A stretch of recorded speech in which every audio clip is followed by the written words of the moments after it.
viti zetu, wale ambao wamesimama kwenye parking tuchukue viti. Mkono wangu wa kulia, tent za kwanza hapa ni familia. Mkono wa kushoto familia ya mzee kutoka pale nyumbani. Kisha kanisa nyuma yangu hapa, tent ya blue and orange. Wageni wengine mtachukua nafasi kwa viti ambavyo vimebaki.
Asante sana, asante sana, asante sana DJ.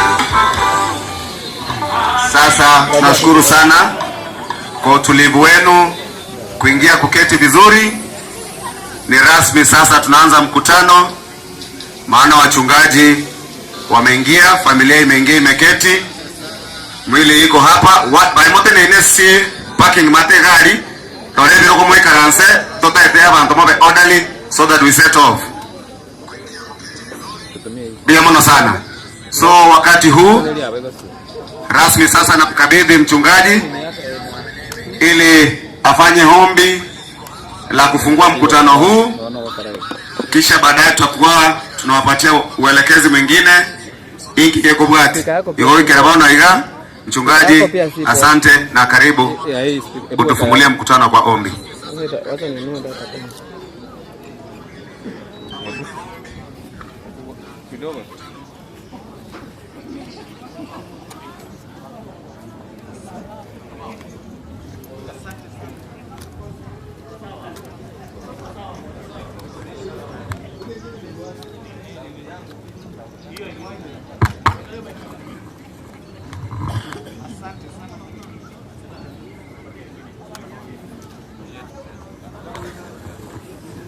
Asante sana mwenyekiti kwa sababu ya nafasi na kwa sababu muda hauturuhusu. Tunasema kwamba wale wageni wote ambao wamefika, karibu sana kwa harusi ya mwenzetu daktari mpendwa, mzee wa imani ambaye tulikuwa tunampenda sana. Sasa leo tuko na sherehe yake, na kwa hivyo mmekaribishwa kwa moyo mkunjufu. Na kabla ningie katika ombi la kuanzisha mkutano wa siku ya leo, nataka kusoma maandiko matakatifu alafu tuanze. Yohana mtakatifu mlango wa 14 mstari wa kwanza na wa pili. Nitasoma kwa utatu mtakatifu. Msiwadhaike mioyoni mwenu, muamini Mungu, niamini na mimi. Mbali mwa Baba yangu mna makao mengi, kama sifo ningaliwaambia, maana naenda kuandalia mahali. Mtumishi wa Mungu ambaye ni Yohana mtakatifu anatuambia kwamba tusifadhaike yale ambayo yanaonekana kuwa magumu katika maisha yetu, kama magonjwa, vifo, njaa, dhiki mbalimbali. Tusifadhaike mioyoni mwetu, maana Yesu Kristo yuaje, anaenda kutuandalia makao. Zaidi sana mtumishi wa Mungu ambaye ni daktari wetu, ambaye amepiga vita vizuri, ambaye amehubiri injili takatifu, ambaye amekuwa akisikiliza neno la Mungu kila wakati. Tusifadhaike kama familia, lakini tufarijike mioyoni mwetu tukijua kwamba yeye ameenda kutuandalia makao. Ni mwili tu ambaye hauko pamoja nasi, lakini Roho ametangulia pale mbeleni kutuandalia makao.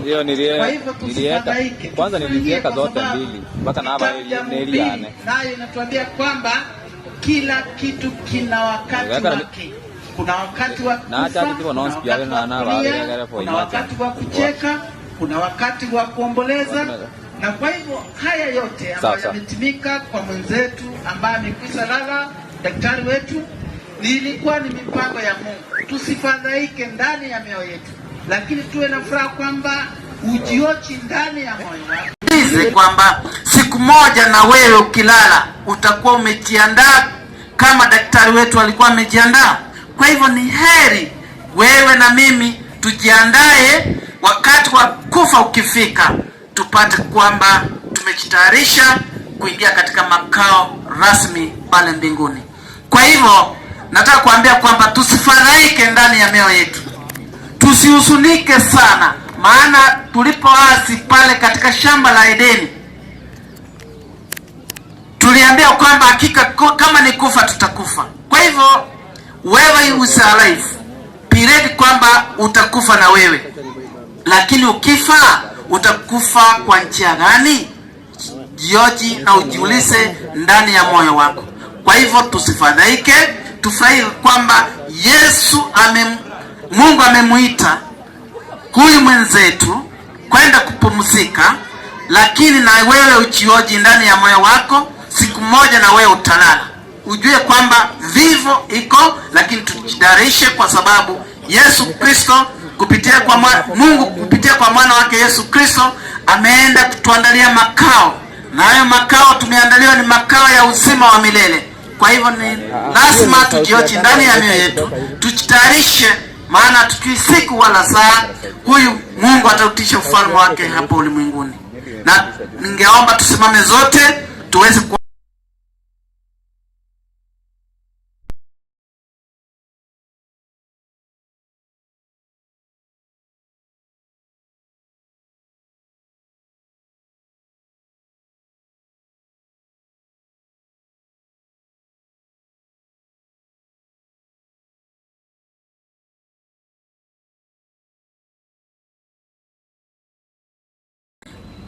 Sasa leo hii ni siku ya mwisho, tunaandaa mkutano wake na harusi yake ya mwisho.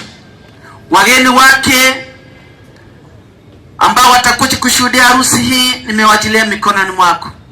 Viongozi wa kanisa kutoka sehemu mbalimbali, makanisa mbalimbali wamefika, nimewajilia mikononi mwako. Viongozi wa mkutano watakao tuongoza katika mkutano nimewajilia mikononi mwako. Saidi sana ushushe Roho wako Mtakatifu atuongoze hadi tamati. Na hayo nimeomba nikiamini kwamba utatenda. Ni katika jina la Yesu Kristo ambaye nimeomba na hata kuamini. Amen. Na tukae sisi sote. Kwa hivyo narudisha kipaza sauti kwa mwenyekiti atuanzishie programu ya siku ya leo. Asante sana mchungaji. Sasa rasmi tumeanza mkutano huu, na tutakuwa tukichanganya ndimi kidogo, maana sisi wote hatupati Kiswahili kisanifu, Kizungu na hata Kikisii. Ikokoko gutogwetio munonde gano ne Kanyamurero na okogera ya bande baito barega rire nari bakunyara kubwata omurobere buno chakire. Sasa ningependa kuanza mkutano huu kwa kumwalika mzee wetu ili atuanzishie mkutano rasmi, akaribisha wageni hapa. Omogaka michiaka nande noko koromo hili gochese familia ye inchuo wali gania bagani baito iga endo na ando ruengora itokonya kotia bagani baito. Karibu mzee. Akija, tent yangu ya mkono wa kulia ni tent ya familia. Tent nyumba yangu ni ya wachungaji pamoja na kanisa. Tent iliyo upande wa kushoto ni familia ambapo mzee alikuwa alizaliwa pale nyumbani, watakuwa hapa. Na hizo tent zingine wageni wetu mnakaribishwa. Unaweza chukua nafasi mahali ambapo unajihisi uko sawa. Igo tuabarika ni ya bwansi chinyomba chiobo chenu abagene mako genda ko bakokwa ne gwokorio wemena gwoko bema garia na bagako ko bakokwa ne gwoko bema atari sigaririe embaririere no nyore abagokoroka ringa ya nchuko cha sokoro. Asante sana mzee Michieka, ni relative kuja hapa, lakini pia ni mzee wetu wa kijiji rasmi. Sasa atualike huku. Basi ni asanti kwa nafasi hii kwa ajili ya korera yangu, hasa ziana na watoto wajukuu wanaobaki. Tuombe. Mtakatifu, hili tusikilie, mbua itupe nafasi kidogo, hatuikatai Baba. Utusikilie kidogo, ili mipango ya korera yangu mpendwa iendelee kwa njia nzuri. Ninawakaribisha walio njiani na wanaofika saa ya kumaliza, nayo wafikisha manyumbani salama. Na hilo ndiyo ombi Baba, utusikie. Naomba katika jina takatifu la mwana wako Yesu, naomba. Amen. Asante sana. Asante sana, tunashukuru. Na wakati huu sasa nataka kukupatia mzee Matthew Onyancha ili pia awakilishe watu wetu kutoka Mora. Mwalimu ili pia yeye atoe rambirambi zake, na kwa niaba ya watu wetu kutoka pale mzee anaishi kule chini Mora, ili pia wao wasikie tuko pamoja na wamejumuika. Akija DJ mziki kidogo tu.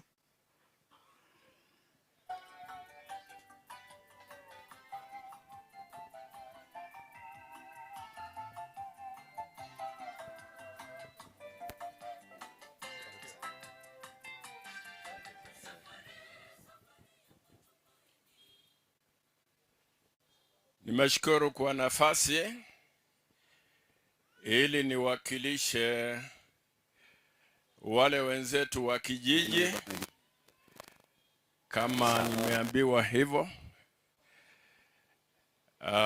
Niseme pole kwa jamii ya huyu marehemu ambaye ametoka dunia hii.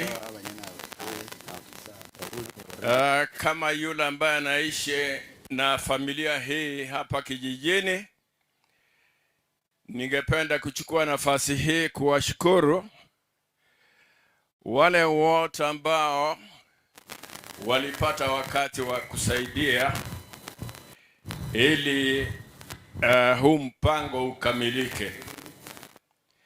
Mungu aendelee kuwasaidia mkiwa na huo moyo, na tena hata ikiwa hatujamaliza, naamini kwamba yale ambayo yatafuata ni yale ambayo ni ya kujenga, ni yale ya kuwafanya wale wamefiwa, hasa wale wa nyumbani kabisa, ili waone kwamba ukweli huyu marehemu hakukuwa wao pekee. Ile jamii ambayo imetoka West Mugirango, mahali marehemu alizaliwa, poleni sana. Poleni sana. Na wakati mulisikia haya maajabu, baada ya wakati mfupi mulitosheka kwamba huu ndio wakati Mungu alimpatia ndugu yetu nafasi ya kuishi hapa duniani. Kwa hivyo wote mmekaribishwa na asante kwa kufika, na pia tunaombea wale ambao wako njiani kuja waingie kwa usalama. Asanteni. Asante sana mzee Onyancha kwa rambirambi hizo na kualika wageni wetu rasmi. Sasa tukiendelea kuunganisha mkutano huu pamoja na speeches kidogo, tukiangalia hali ya anga, kuna kwaya moja hapa tunaomba itutumbuize kwa dakika moja tu, wimbo mmoja, ili tuendelee. Kisii Muungano. Kisii Muungano njoo for one item as we link the program with other programs that are following. So Kisii Muungano, karibu sana.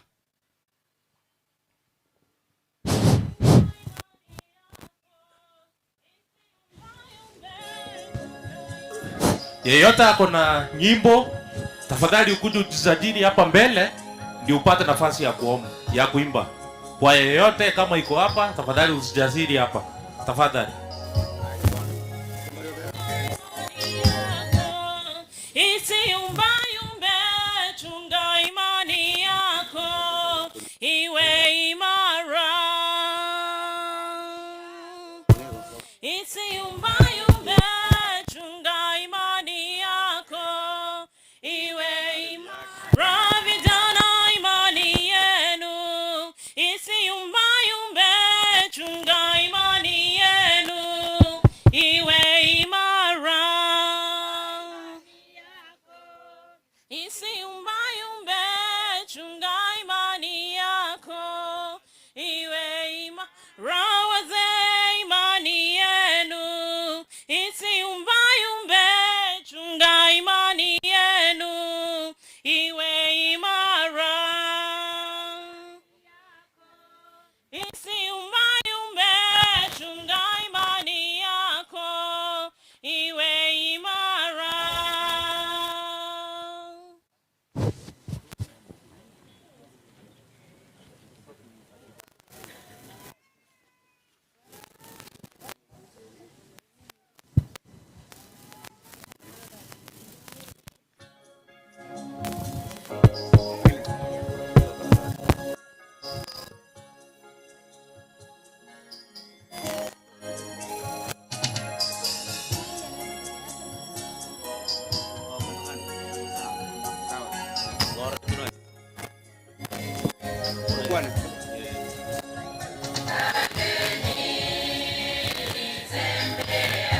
Yes.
Asanteni sana, asanteni sana. Tuna enjoy baraka ya mvua, sio mingi vile, lakini tunajua Mungu ataizuilia nyakati zake ili tuendelee zaidi ya hapo. Sasa tunataka kubadilisha mkondo kidogo. Tuna wazee wawili watatu watazungumza, choirs mkiendelea kujiandaa.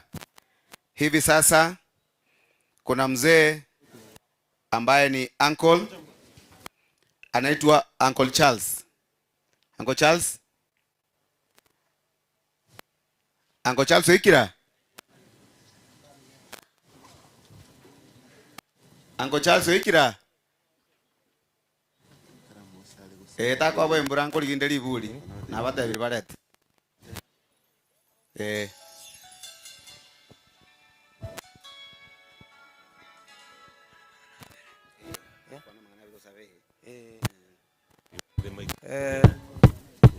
Pastor abairi yensa machonsinya nabakwanira mbyamule nainde kitimbu atyande ngukwana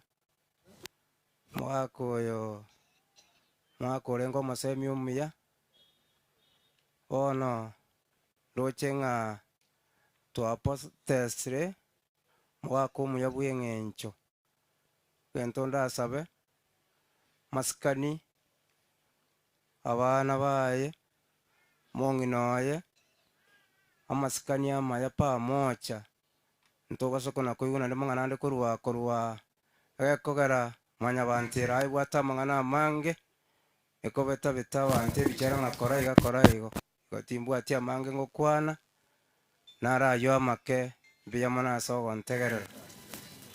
Asante sana kwa kuwa mfupi. Rasmi sasa tuko kwenye mtandao wa YouTube. Tuko live kwenye Getembe TV. Ukiandika jina Dr. James Onyancha Nyambeki kwa Getembe TV, we are live. So kwa wale ambao wako nyumbani hawajafika, labda kwa kuchelewa kidogo ama mvua, mtatuangalia kwenye Getembe TV tukiendelea, ili mvua ikipungua utaingia. Sasa tukisonga mbele tena, kwaya moja ikiendelea kujiandaa, na muito mzee Mauti Mwaka Mauti njina yore atengora. Tutakuwa na upungufu wa speeches, tutakuwa na mahubiri pamoja na maombi. So we have a few that will talk on behalf of us, but wingi kutakuwa wingi wa nyimbo na maombi. Karibu mzee. Master of Ceremony, thank you for the chance. On behalf of the family of the late Morris Nyakundi Omwange from Bosnange, where Sister Teresa Onyanja hailed from, I take this opportunity to send our heartfelt condolences to the family, the relatives and the friends of the late James Onyancha Nyamboki. Death has robbed this nation and the community at large, a besieged, dedicated, devoted, and a committed husband, uncle, father, and a physician of all seasons. May the Almighty God rest his soul in eternal peace.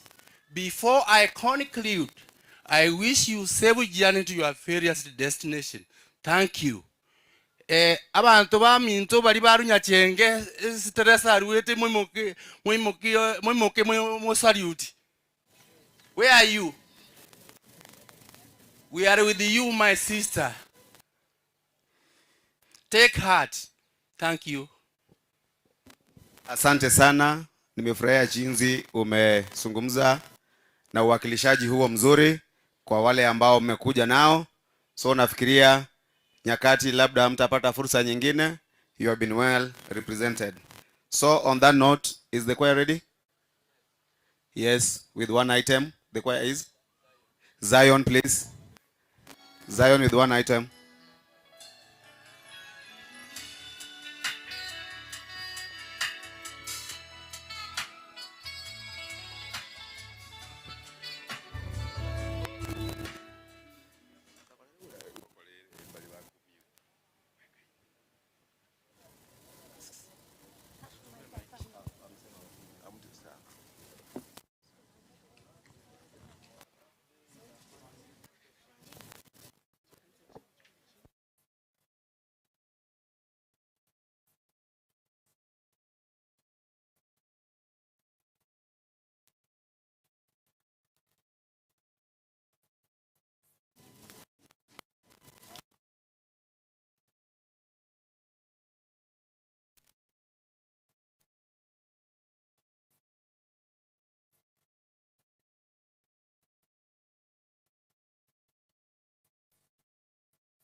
now.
Asante sana.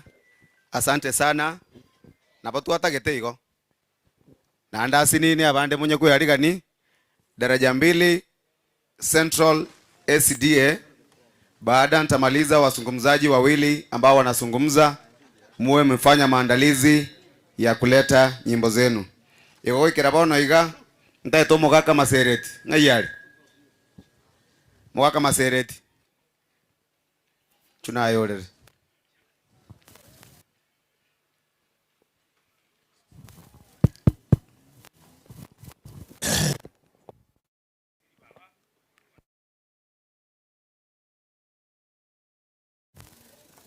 na njia mwaje watu apora aiga ngura ni mbuya mono mwaje watu apore na bakiri mbuya mono mwaje watu obore mu puno mwana minta asirire oyinko boatia amagomba manene ngotebia abana ba minto Poncia Teresa na abana baye na abana benyumbende anka mutwaro baremu mobe buya muyigwane mutiga mangana mange mutwana ndikorukare mbiya mono tumbwati amange. Asante sana, asante sana. Ntaita bono mongino korukunga bosiboli omongina bosiboli inchu naye urua magombao. Wale wageni ambao mnaingia tafadhali mje, nafasi za kutosha zipo. Chitendi chamwe na amboza chire. Wale waelekezi tent za pande ziko free ili wageni wetu wasije wakanyeshewa. Asante sana, karibu mongina. Hii mic tafadhali.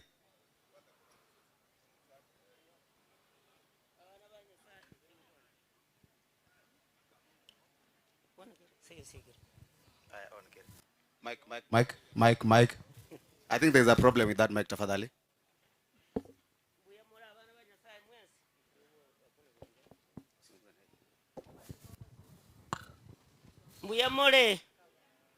Mbuyamole naende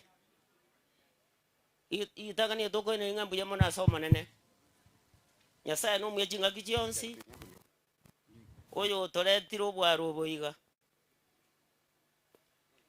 yongo kwana iga asamalia tabidi sibosiboli oyo mukamuro mwabo nyanja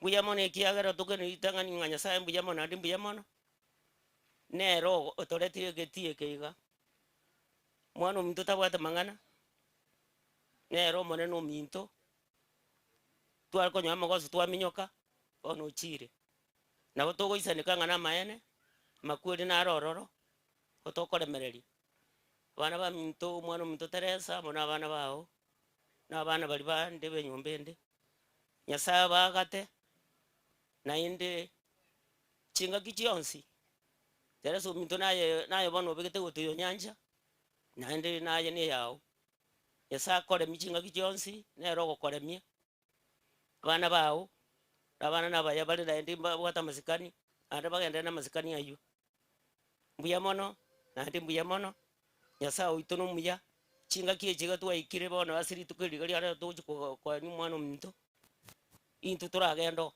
makweli na rororo ntore mete na na botokwendera kolema ekiagera ntuntu bwati nguru chine Nyasaye na manyite na Nyasaye na bakwale mwezi mbuya mona sama ngana ayu. Asante.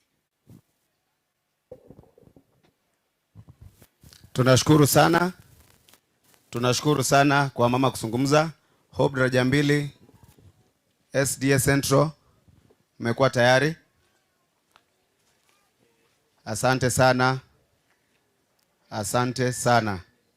Igona botenda igo ekero daraja 2 ya korire gotera ekwa yende kuyarigania egekoro kwanga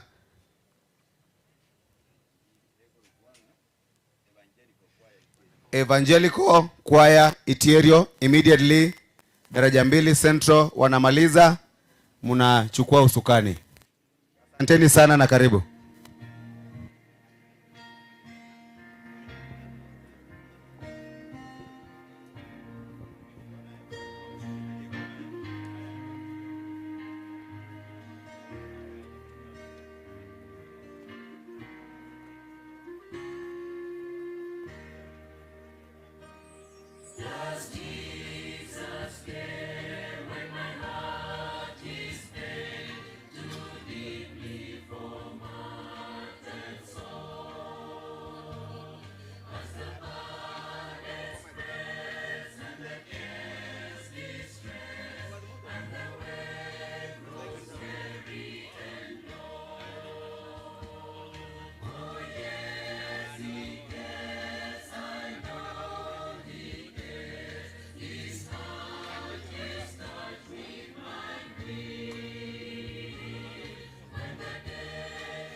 waambiwe wawache hiyo story. Yeah, wakataze. Wanainterfere na Embaro. Those are, they are selling photos. Wanainterfere na project na program.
Evangelical.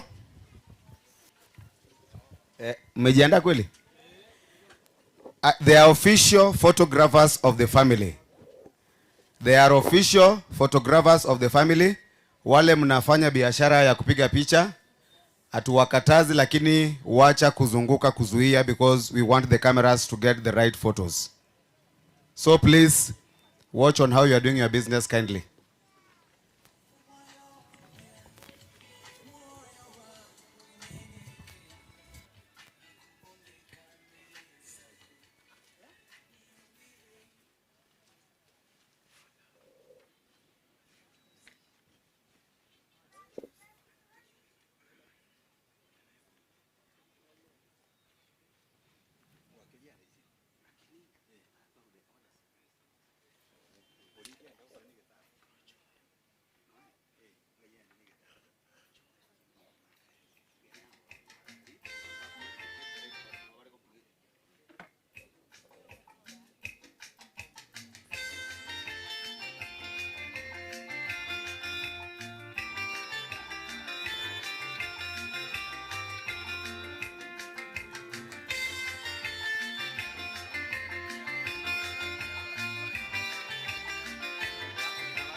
Tumeshukuru sana. Ikwa yete kwa moves chingi. Yani ba konya gara waka kwa ranga muga gonere nkiara rite ngana baro. Sasa nataka kumuomba Mama Beatrice aje kwa rambi zake. Mongi na Beatrice nga yale.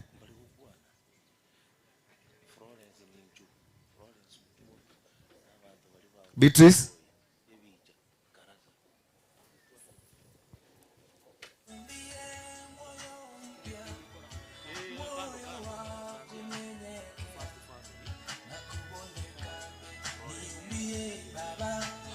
karibuni wageni wetu.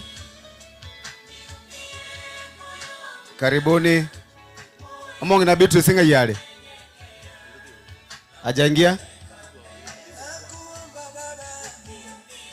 Nyumba za usafi, mkono wangu wa kushoto pale nyuma, kina mama mtaenda pale. Kule mbele mahali magari zimeegezwa, kuna hiyo gari nyekundu, nyuma yake wazee wataelekea pale. Na tuko live katika Getembe TV YouTube. Kwa wale ambao hawajajumuika nasi, wanaweza pata hiyo link ili waangalie mkusanyiko huyo hapa kwenye mtandao. Omongi na Beatrice. Onyomongi na Beatrice taraika. Ntuaka netuko mwali bagane erarere. Okoraga nyori rwake kogara kerokende amangana ye para. We are engaging different gear now. Because of the weather and time, etogo chaka straight. Toe kwa yemo as we prepare the family, all family members bataraika. Let them be all seated because soon we are going to do an introduction of the family. Then later we are giving the church to pick it from there. So I'm only giving one choir as all the family members gather seated because tunaanza sasa kuingia kwenye familia. Kwaya anafuata sasa ni Kisii Central SDA Church. Wameingia? Kisii Central SDA Church. Kwaya. Umeingia? Oh, karibuni basi njoo.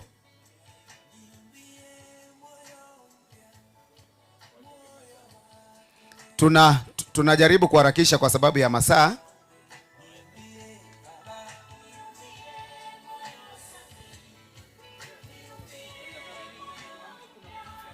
Wageni wale ambao mnaingia, badala ya kujifinyilia mahali pa kuketi, tafadhali kwa mkono wangu wa kushoto kuna viti vingi sana. Barimo korokeria bagani baite sibago ikaransa. Tent yani yokoboko be, it is empty. Iga siba soira ichoire na kerokendo munyira noro romba ko nyore sibago ikaransa comfortably. Tikabanyora ribaga baikaransa se tent erokoboko kwane wokobe. Igo those ushers please. Batai mbago sirili kunande basunye sibago ikaransa. Kisii Central SDA Church.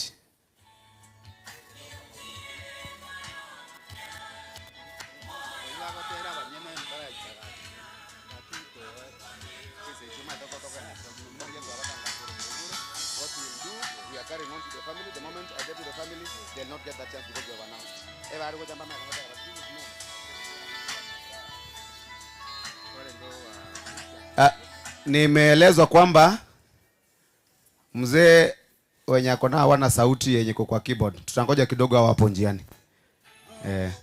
Sasa hivyo tutaanza sasa. Kuna kwa nyingine?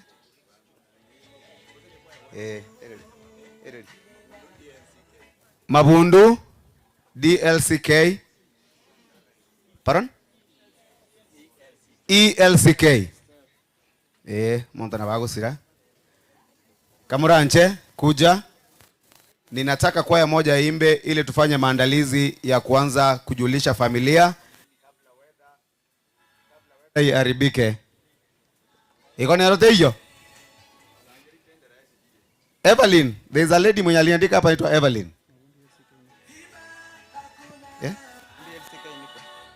Ni wewe peke yako? Keti huko basi akimaliza kwanza. Na wimbo, tafadhali wimbo kwa mfupi. DJ, wimbo ikirefuka utanikatia kidogo maana tunaanza kukimbizana na weather sasa. Oko tero kwa kwenge ukuja kwa seni. Karibu sana. Mimi nikifikiri ninapowatazama wale wote wavao humu duniani, kuzimuni wamezama katuacha duniani, ni nani atasimama? Watu wote ungameni. Mimi nikifikiri ninapowatazama wale wote wavao humu duniani, kuzimuni wamezama katuacha duniani, ni nani atasimama? Watu wote ungameni. Oh, kifo ni lazima, hariririri, kuzaliwa ni bahati, jihadhari ni ndugu, bado ungali hai, na kesho ni ya Mungu, ifyo usichelewe.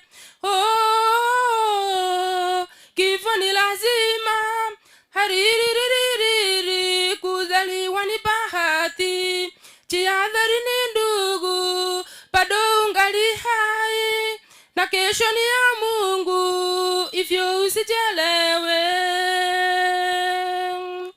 Lolote ufanyalo, fanyeni kwa bidii, maana kuzimuni hakuna kazi tena, hakuna maarifa, hakuna ujuzi, hakuna kabisa. Lolote ufanyalo, fanyeni kwa bidii, maana kuzimuni hakuna kazi tena, hakuna maarifa, hakuna ujuzi, hakuna kabisa. Ukiwa bado hai, tengeneza maisha, tengeneza uhusiano, tengeneza njia, tengeneza mapito, tengeneza vyote, tengeneza nafsi yako, tengeneza kabisa. Ukiwa bado hai, tengeneza maisha, tengeneza uhusiano, tengeneza njia, tengeneza mapito, tengeneza vyote, tengeneza nafsi yako, tengeneza kabisa.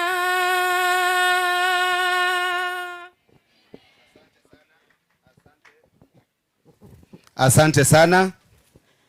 Bono igo. The late Dr. James, retired doctor, na abwate colleagues bae bali retired na bande bali in service, lakini baachire korete ngora gochaga mwaikira agos. Colleagues wa the late Daktari James, kama wapo ama kama yupo, karibu.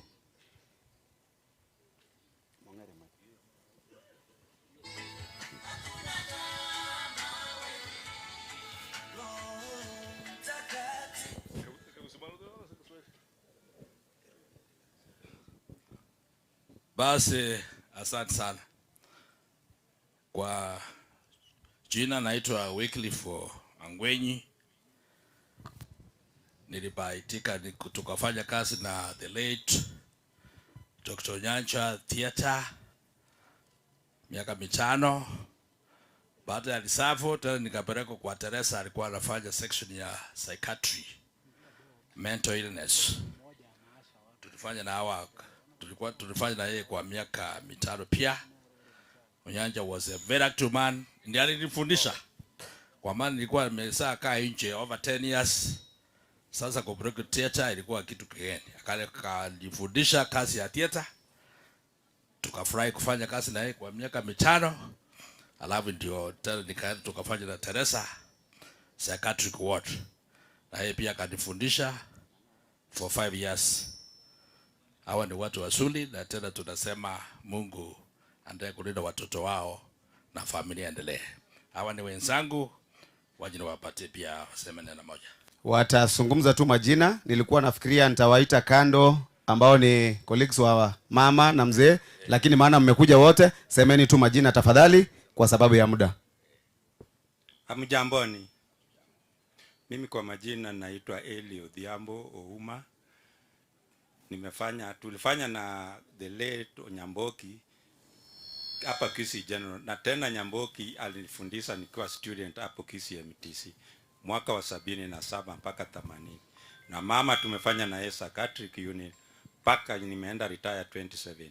Nimewapea pole watoto wake, wakina Makiana, madada zake. Asanteni. Wasomi, nimeomba mseme majina kwa sababu ya muda tafadhali. Eonkoro Salome Monda ngotebi umongina lemerali naenda nyali kunyalikana biamono. Amjambo wasafiri wa mbinguni. Mimi naitwa Yunuke Osoro. Tulifanya na Teresa pamoja na Nyamboki. Oirire biamono. Biamono. Marieta ankor kuware ni olina Nyamato. Onyancha korunka ro mwana one naende tieta ne ro mbundise tegas. Teresa mongina na bana pore. Abageni boye muntu onyancha bwairire buya. Njengo Clemencia Onyancha. Onyancha ntu akora como general na Teresa. Naende no yonka bugirango. Abana banyasango bagwani mbiyomuli. Sister Teresa pore na abana baho ne familia atirachi Yonyanja. Ngoro kumagire James kwane ire buchura muina lakini se itereke birigo yomokwindi. Obakwani ngawirire bya. Marieta ngoro Teresa okebiro. Onyanja no yominto korunka bogirango yale mayanko. Yominto Teresa kamati. Rema makweli no ale ndundo kole minya saura kole. Utafanya maombi utakapomaliza kujiintroduce ili mondoke. Eunice Magati twakolete no Onyancha for 7 years in theater main Kisii General Hospital na Teresa lendi nere twakolete como konyatara agenda psychiatric unit.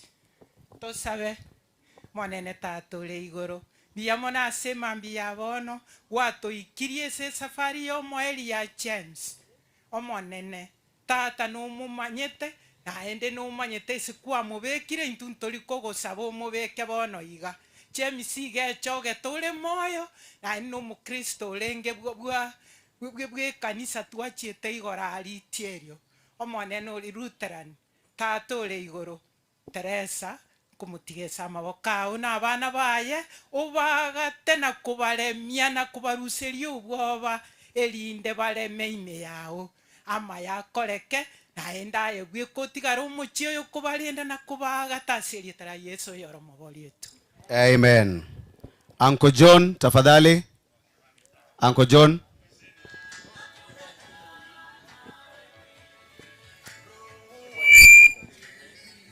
Uncle John atakapozungumza. Johnson. Uncle Johnson. Uncle Johnson atakapomaliza. Kerera. Kendera. SDA aje wajiandae kwa wimbo.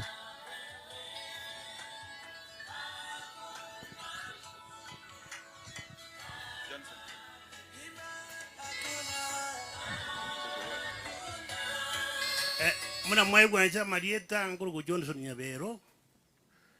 Onyancha twabera basani over 48 years. Agana kosira antebiri la wango ngoba onge. Naera kala kosire na wango motebi igwa. Yango tebi abana ba ebonsi ko sabera maya no mongina na ende unity ende te kobo na ria gele mwamurere buya. Mbia mono.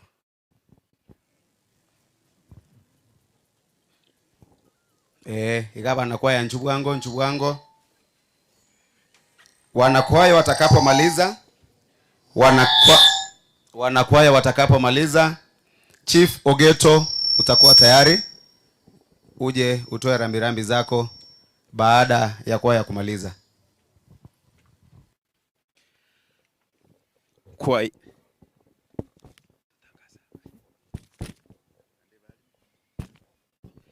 kwaya inapoendelea kujipanga, hawa ndio wamefika pamoja na sisi. Robert Omari ekorera kurwa Gesero Keumbu, Otoigo James Nyambati ekorera kurwa Gesero, Richard Nyambati ekorera kurwa Gesero, Henry Mose Ombati kurwa Nyamwamu ekorera, Anna Mogire kurwa Nyamemiso ekorera, Philip Moseti kurwa Marindi, Uncle James Ondieki kurwa Kenyambi Bunda Sublocation, Francis Onderi kurwa Nyachenge Omoko, kanisa ya Central Kendela SDA Church amona Violet kurwa Nyamemiso ase family. Abambare mumekaribishwa, jisikie mko nyumbani.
Mungu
Asanteni.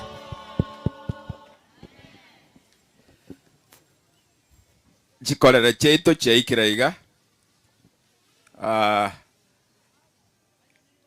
Nyong'ong'o Domisia kutoka Kiogoro ekorera Abuga Nyamwamu korwe Nyaribari omoko David Bogonko ne kambani yaye Isebiara korwe Nyaikuro Bernard Amboga pamoja na Edwin Amskare kutoka Migori Chikorere cheito karibu nyumbani.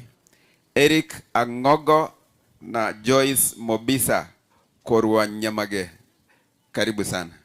Asante sana. Chief Ogeto tinate betenga ikwaya kiokoro na ora Mugambi. Sasa atakapomaliza rasmi kanisa imenipatia signal, so immediately I'll go straight to the family. I'll go straight to the family. So I'll have an order of doing introduction of the family. So mutafanya vile nitaagiza ndio tufanye haraka because tuko na dakika kama 29 kumaliza ili nielekeze kipaza sauti kwenye kanisa. Karibu sana bwana chief. Asante sana. The church fraternity, the family, the congregation, ebu tufanyane hivi. So I am James Ogeto Onsongo, Senior Chief 1 Dr. Gesima location, Basapanote sub-county. Onyancha is my cousin from the maternal side, and I want to say that all cousins are here. At some stage, I will call you, and as at now, I'm standing in for you. Kuna statement moja nataka kuweka because I'm an administrator. The burial rights the deceased now deserves is constitutional according to the Constitution of Kenya 2010, and also cultural according to the Kisii custom. Kwa hivyo mambo mingi nini, mimi nimeuliza mambo mingi kama mtawala, sasa nimechivu namna hiyo. Mbeke boronge na ine siku usi emonte grabwate emegonde be tatene, and as by his own will and the family nero korede sako beku abantu bitu batu kutiru Kitale, batu kutiru Australia, batu kutiru America. Kwa hivyo where you feel is comfortable, the function is supposed to be taken to be done there. Well, without wasting time, kuna cousins wamekuja hapa. Najua nikienda mtasema ati chifu aliongea na akutambua. Hebu simama mahali muko. If you feel you are a cousin, hebu come for photo session please only and no talking. So sijachukua muda sana, master of ceremony. I'm able to the task. I really want to appreciate, but I want you to limit calling visitors before my consent, please. For photo session, hebu panga laini, unachua unaangalia huko. Tuonekane tu hivyo tulikuja.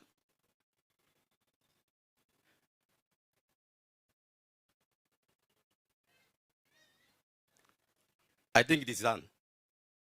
Hey, unakimbia sahi. Okay, it's important also.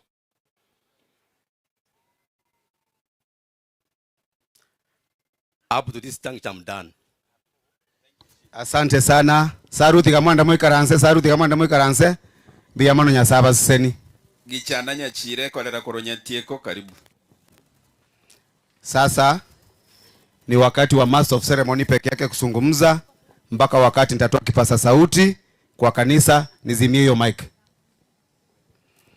Ninaanza introduction ya familia, na mjuavyo mzee alikuwa na wake wawili, na nitaanza na marehemu Mama Bilia kuita watoto wake. Napo kuita unakuja unasimama hapa mahali nimesimama, na wale ambao wamekuja kwa niaba yako wanakuja wanasimama nyuma yako, wanapiga picha, mnarudi, mnapunga mkono, mnaketi. I hope I'm very clear. So, Florence yuko wapi? Mtoto mkubwa wa Mama Bilia. Mtoto mkubwa wa Mama Bilia. Florence kama yuko aje, kama yuko na bwana yake pia, na wale ambao wamekuja kwa niaba ya Florence. Inchuko cha motare bwangake chinsambwate ne chinke because the church wants to take over. Nenge njomo gaso sambere iri na bakola kananga kero kendere segotwa. Inchuko cha tenena bali bacha kwa niaba ya Florence ngai more. Inchuko cha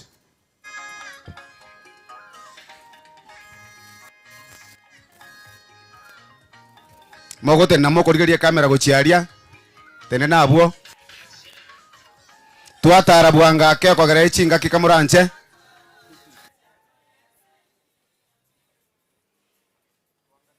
angalie pande ya kamera maabu abugocha. Hawa ni wale wamekuja kwa niaba ya Florence. Abane Esther ngega.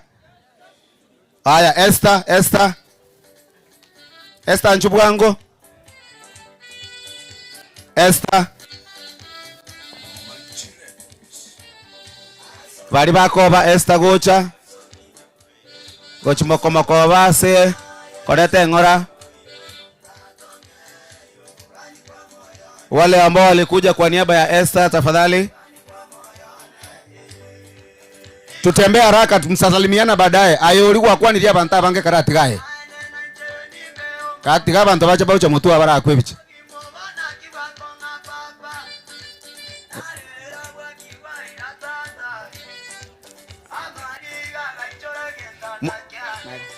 murudi nyuma kidogo, musike mae gake sikaguchi mae gake sukamae gake nande sukamae. Kamera tuko sawa? Haya, saruti kama ndo mwikaranse mbia mono Jared bali bako ba Jared gocha kwa tatu mwabesa bali yo moiso Jared, familia yake, marafiki zake ambao wamekuja naye mbia mono abambwango bagotacha ayerera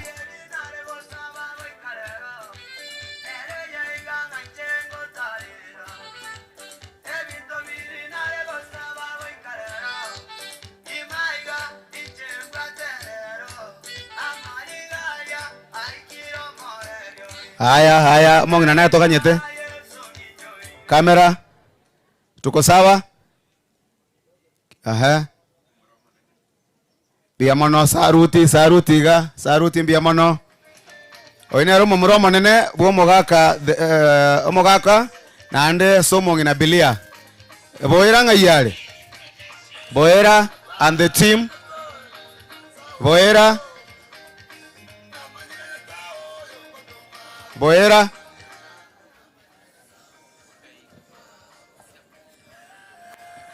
Boera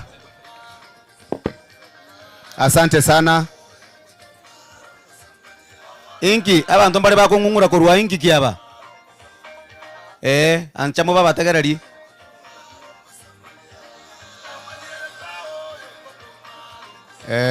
oimboera ne timu yaye.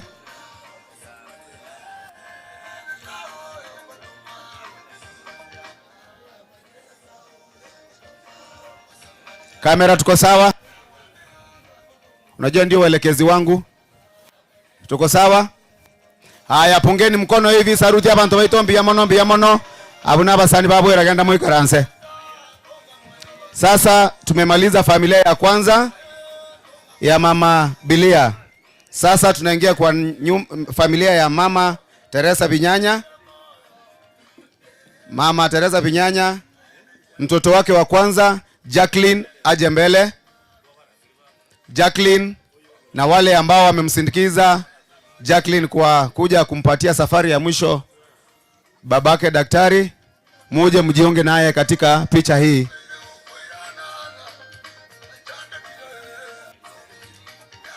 Okogocha mugakonya karororo na bantu bamino, you join them in this photo. Hapo ni sawa, hapo ni sawa.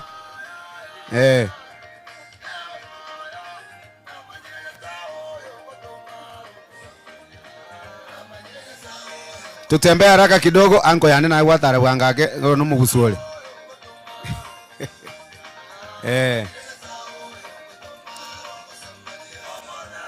Tuharakishe kidogo, wale ambao wanakuja msimame nyuma yao. Msimame nyuma yao ili picha isiwe mrefu kwa wapiga picha. Ikongo kora ngochi. If this is the walking style, mutabaki nje kwa nini picha.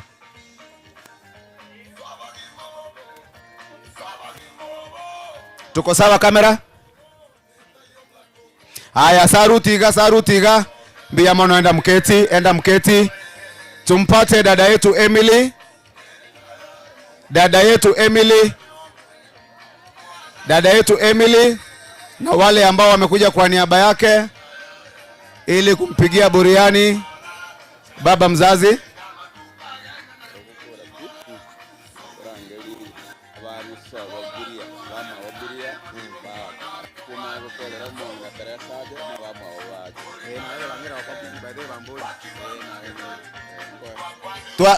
Tembea haraka kidogo. Wamepanua sana. Imepanuka sana. Hapana. Haya, tupunge mkono. Biyamono genda moikaranse. Katika hivyo dada yetu Lucy.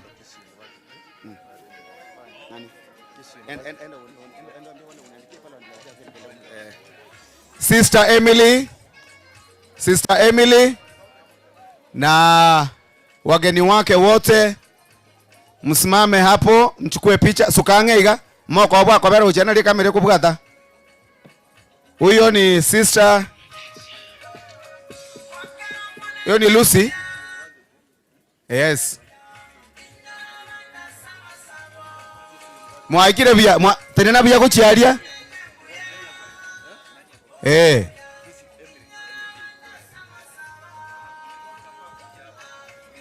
Eta kurmaega, vera kurmaega iga.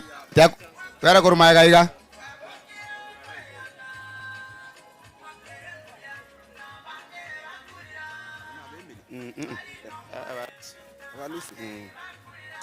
Emily kurende Kisii University ajire wetene conference chia vice chancellor. Tigana utoko barangira kartua kursu. Kartua barangira ba bons tote pale ba. Haya, pungeni mkono. Biyamono. Bono ndugu yetu Alphonse. Nerumo mromo nene. Bomongi na Teresa Binyanya.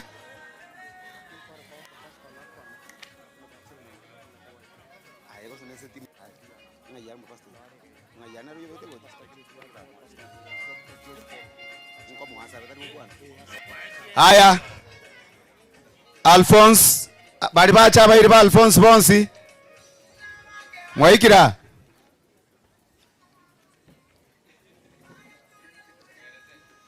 Haya, ebu pole maukura egena ngora bono bata ile ndako kanya. Kuna mchungaji yuko baadhi yao.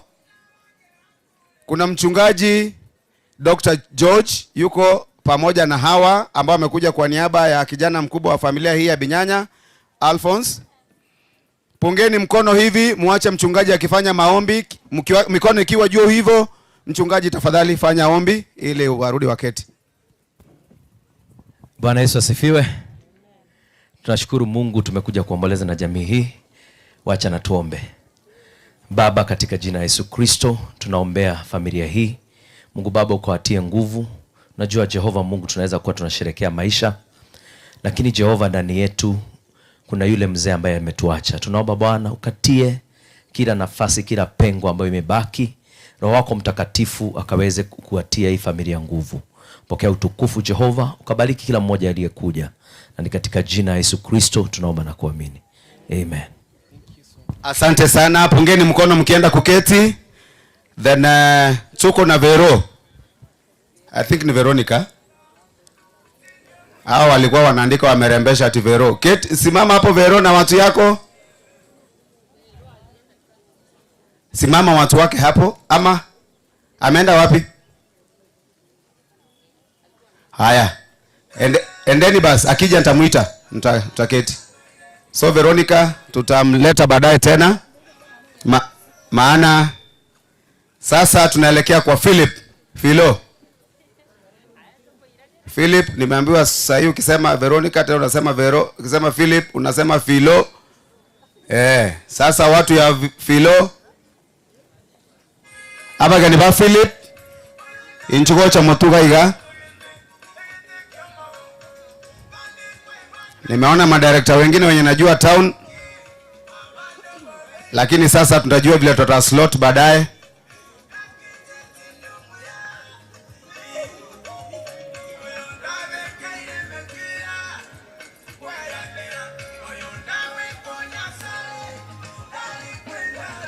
Tutembee haraka kidogo tafadhali.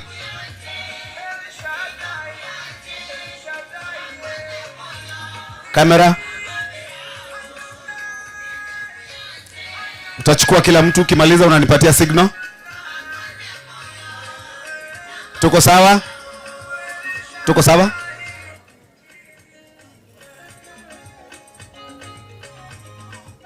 Aya, asanteni, pungeni mkono hivi. Mwende mketi, asante sana. Sasa ni Brenda abaki na watu wake. Ninajua kuna wale wanashare marafiki, sasa hatuna choice. Mtasimama tu. Yeah. Brenda.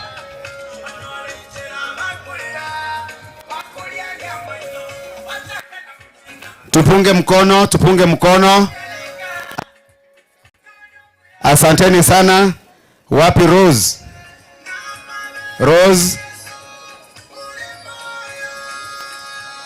Rose na marafiki wake na wale ambao wamekuja kumpigia buriani babake mzazi.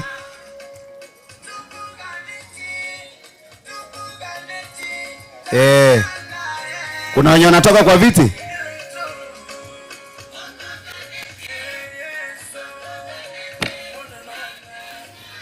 Asante sana, tupunge mkono hivi. Asanteni sana, enda mketi.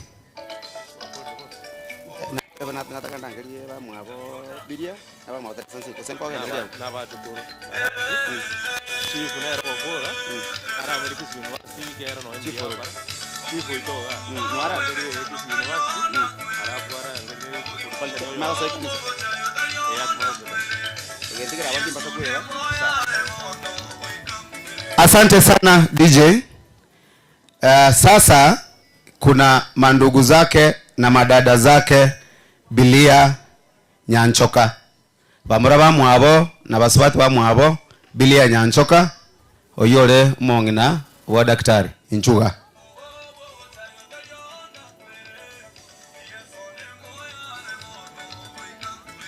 Ndugu na dada wa Bilia Nyanchoka oromo ngino monene o daktari James Inchumutua.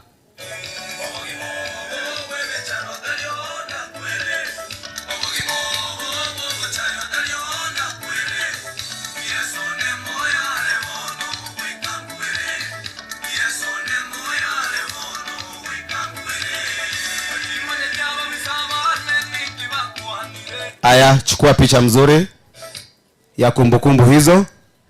Asante sana. Saruti ya Kristo ya namwe karanze. Ndugu na dada wa Teresia Binyanya, njoo hapa mbele. Bamura na basubati bamwabo Sister Teresa Binyanya inchugoche.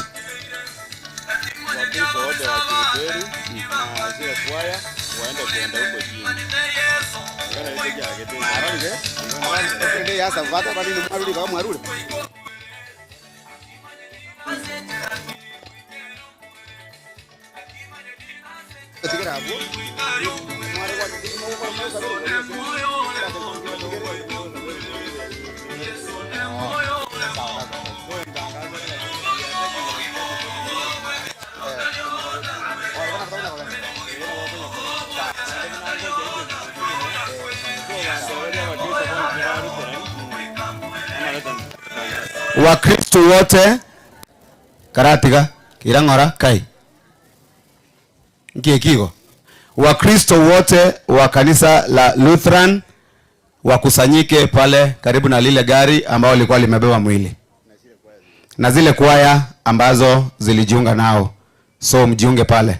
Sarutiga mbia manoje mwachiro so. Oh, pole karati yake madam Mwaraika, pole, just carry on with the music.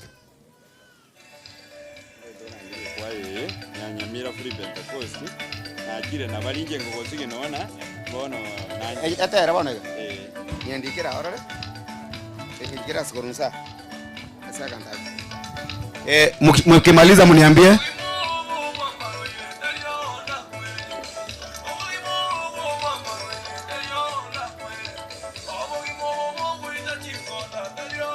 Asanteni sana. Sarutiga.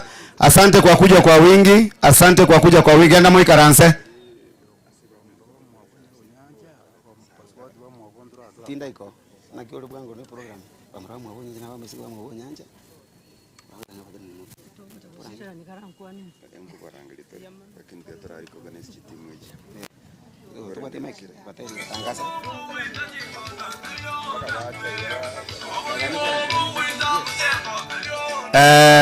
Sasa vile karani wangu wataanza kushukuru wale wageni wako pamoja nasi.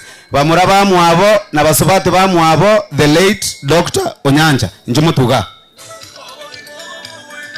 Bamuraba mwabo na basubati ba mwabo the late Daktari Onyanja injugo cha mutua. Kanyako gandira kota yabo ntwene.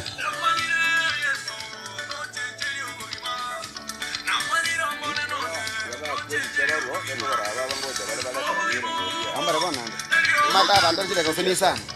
Na kinta ke toba toba na ke administration na ke monye bangai. Chifu na wale. Ababa no barabi.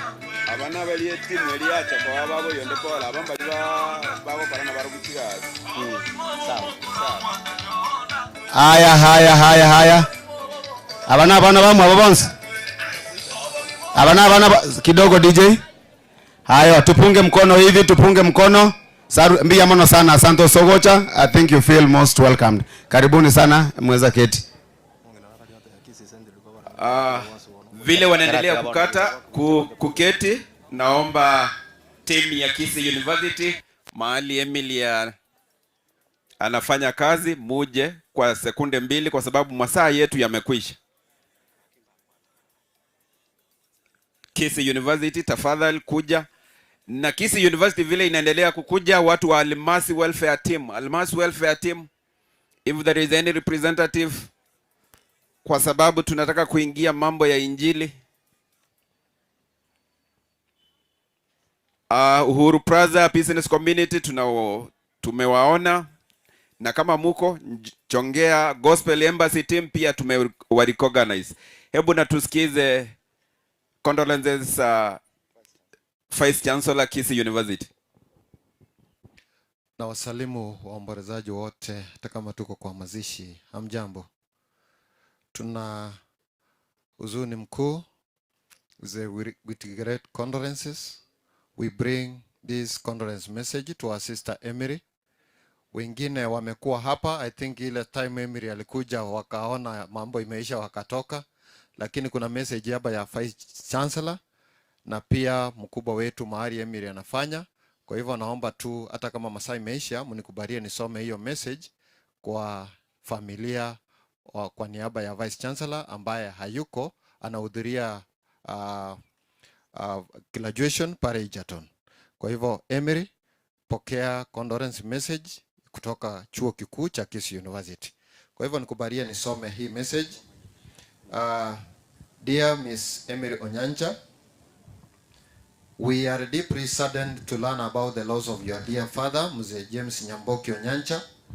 On behalf of the council, management, staff, and students of Kisii University, I extend our heartfelt condolence to you and your family during this difficult time.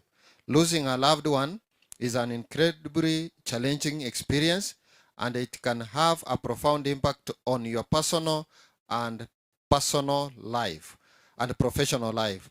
We are here as the university family to support you.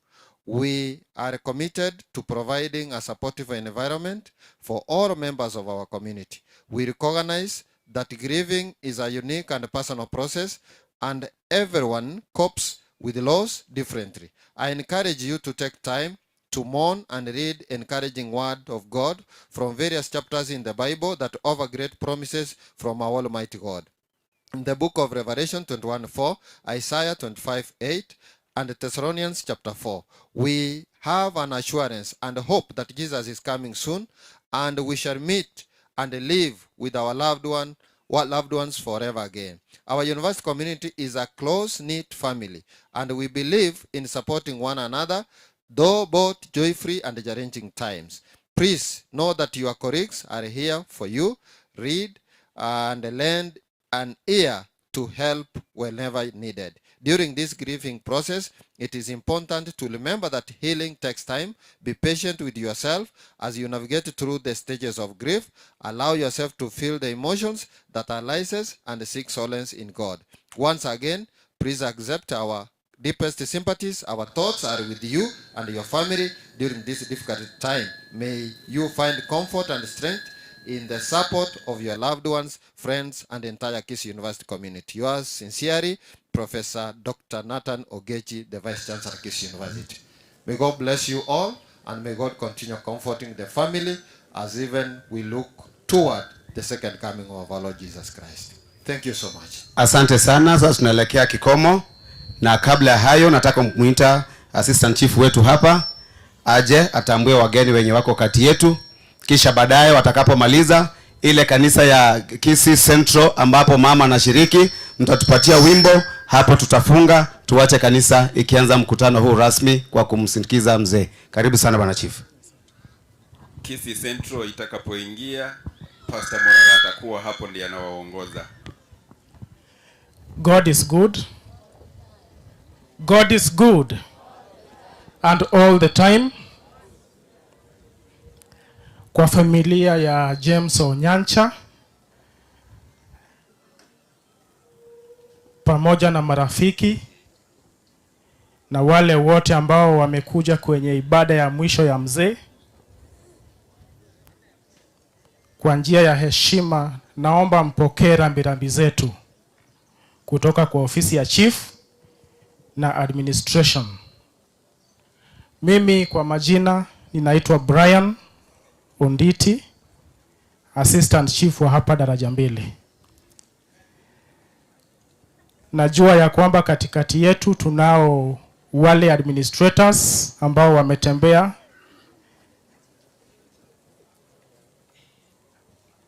Najua ya kwamba tunao chiefs katikati yetu. Tunaye chief yoyote? Kwa haraka sana tafadhali. Any chief ambaye ako katikati yetu, assistant chief, retired, ama yule ambaye anafanya kazi. Kwa mujibu wa muda naomba niruke hapo. Myself. Okay.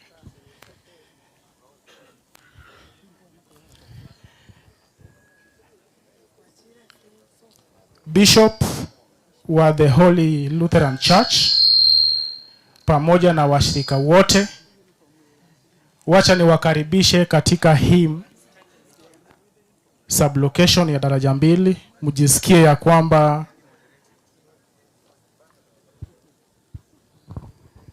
mko safe kidogo.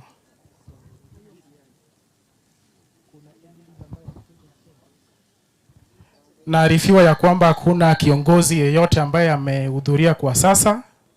Huenda wamechelewa kwa sababu ya njia moja au nyingine. Kwa familia ya James, wacha Mungu awapatie nguvu ya kustahimili hii shida ambayo imewapata. Tuko pamoja na nyinyi kwenye maombolezi. Tuzidi kwenye maombi. Wale ambao wameachwa mayatima, tunawaombea dua ya kwamba mpate nguvu ya kusonga kila siku. Kwa hivyo sasa, kwa hii nafasi naomba nitoe habari 3 peke yake kutoka kwa serikali.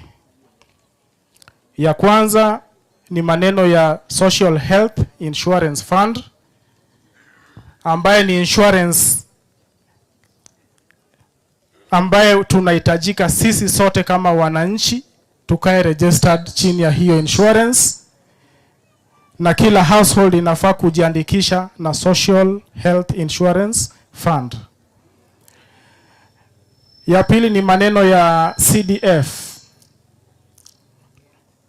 Tutakuwa na public participation ya CDF ambayo itafanyika daraja 2 secondary school. Kwa hivyo kila mwananchi ambaye anatoka Kitutu Chache South, ambaye anaishi hapa daraja 2 ama Kitutu Central Ward, ahudhurie pale, atoe maoni kwa viongozi, na pia tuone ni njia gani tunatembea kwenye hii ward. Kwa hivyo maneno na development pale, Mheshimiwa Kibagendi atahudhuria na atatupatia mwelekeo, na sisi pia kama wananchi tunatakikana kumpatia priority ambaye sisi wenyewe kama wananchi tunataka in terms of development. Tangazo la pili ni kwamba tarehe 27 Januari 2025 tutakuwa na National Job Recruitment Program ambayo itafanyika pale Kisii Polytechnic kuanzia saa 2 kamili. Kwa hivyo wale vijana wote ambao watakuwa wanatafuta kazi, chukua hiyo nafasi ya kujaribu ile ambaye tunaitwa you try your luck. Tangazo la mwisho ni kwamba kuanzia tarehe 28 huu mwezi ambaye ilikuwa ni jana mpaka tarehe 1 Disemba kutakuwa na mvua mingi sana. Kwa sababu ya mvua tunatarajia ya kwamba floods inaweza tokea. Hivyo kwamba kama unaishi karibu na mto ama unaishi karibu na penye huwa kunakuwa na floods, tafadhali chukua tahadhari. Usonge pahali ambapo pameinuka, usije ukapelekwa na maji. Sina mengi ya kusema, wacha nimalizie hapo kwa sababu ya muda na hali ya anga. Asante sana MC. Asante sana.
Asanteni sana. Sasa rasmi tunakabidhi kipasa sauti hichi kwa kanisa ambayo ina take charge ya kumlaza mzee kwa safari yake ya mwisho. Asanteni sana kwa usikivu wenu mzuri, na naomba usikivu mzuri wakati misa inaanza. Karibu sana.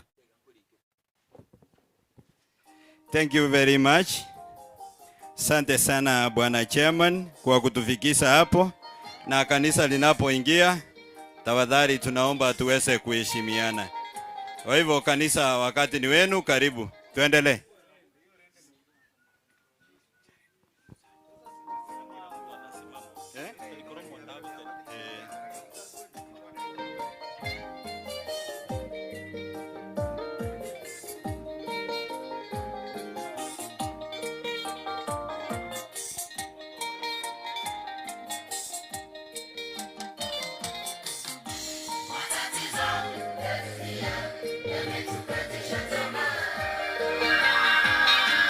Wakianza kufika penye tumekaa, tafadhali tusimame.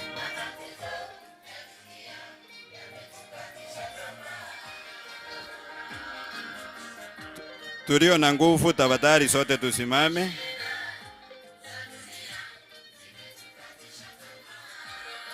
Kwa heshima ya mwenda zake.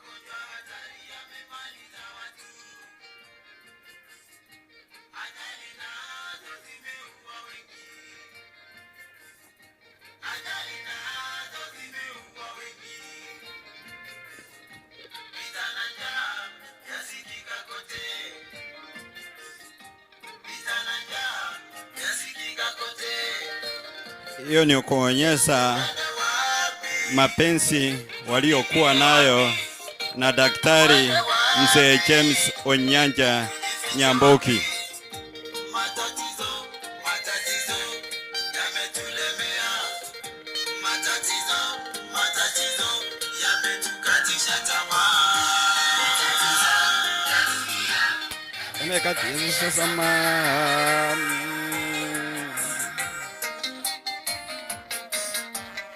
Matatizo ya dunia yametukatisha tamaa.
shida za dunia zimetukatisha tamaa.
Matatizo yametukatisha tamaa.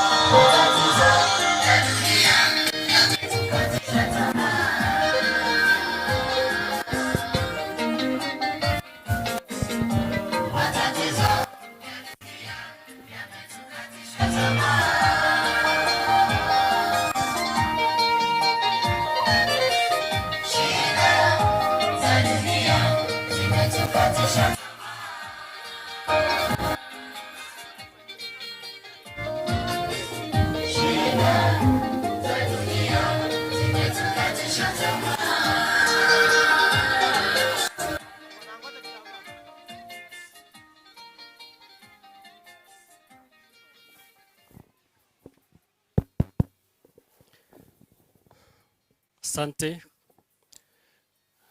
Wanapoweka kitambaa na maua, atufanye maombi halafu tutaketi, baadaye tutaendelea. Asante. Asante sana. Basi kwa pamoja tufanye maombi tunapoenda kuanza ibada. Tuombe. Mungu mtakatifu, Baba, Mwana na Roho Mtakatifu, tunakuita wakati huu tunapoanza ibada ya mpendwa wako ambaye ametutangulia mahali pale. Mungu, tunakualika ukaweze kuwa pamoja nasi ninapoongoza ibada hii. Mungu, Roho wako Mtakatifu akawe pamoja nami. Mtumishi wako anaposimama kwa neno, Mungu kamuongoze. Wote walio hapa pamoja na familia mikononi mwako, neema yako ikatutoshe wote, kwa jina la Yesu Kristo aliye mkombozi wetu. Amen. Basi na tuketi, halafu Zayo ni kwaya mbaki kwa wimbo tunapoanza kanisa rasmi.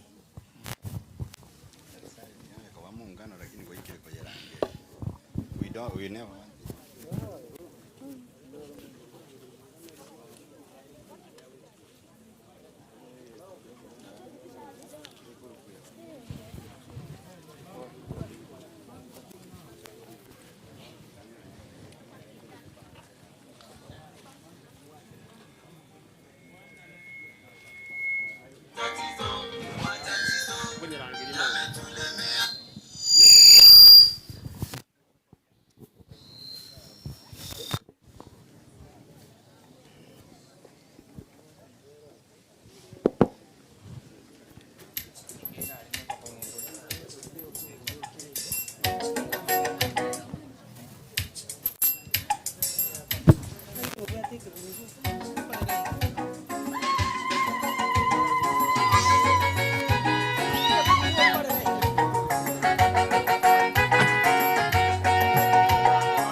malaika walikwenda kaburini wakiyaleta manukato walioweka tayari.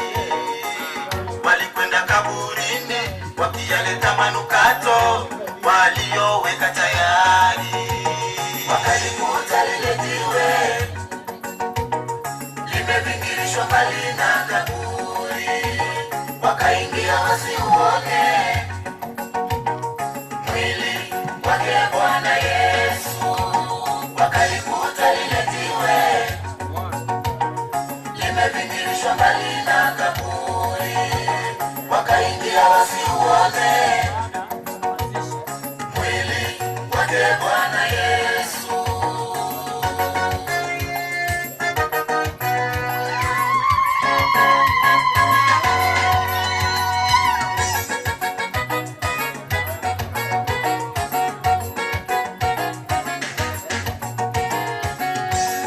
Malaika wakawaambia, kwa nini mnamtafuta aliye hai katika wafu?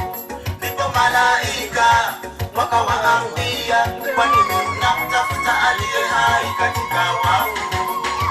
Hayupo hapa, Yesu amefufuka.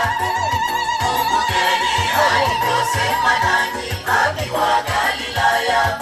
Hayupo hapa, Yesu amefufuka. Kumbukeni alivyosema nanyi akiwa Galilaya. Malaika wakawaambia, kwa nini mnamtafuta aliye hai katika wafu?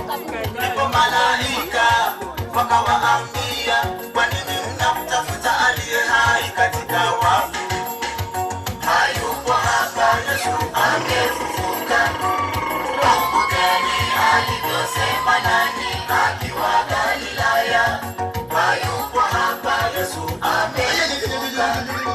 Kumbukeni alivyosema nanyi akiwa Galilaya.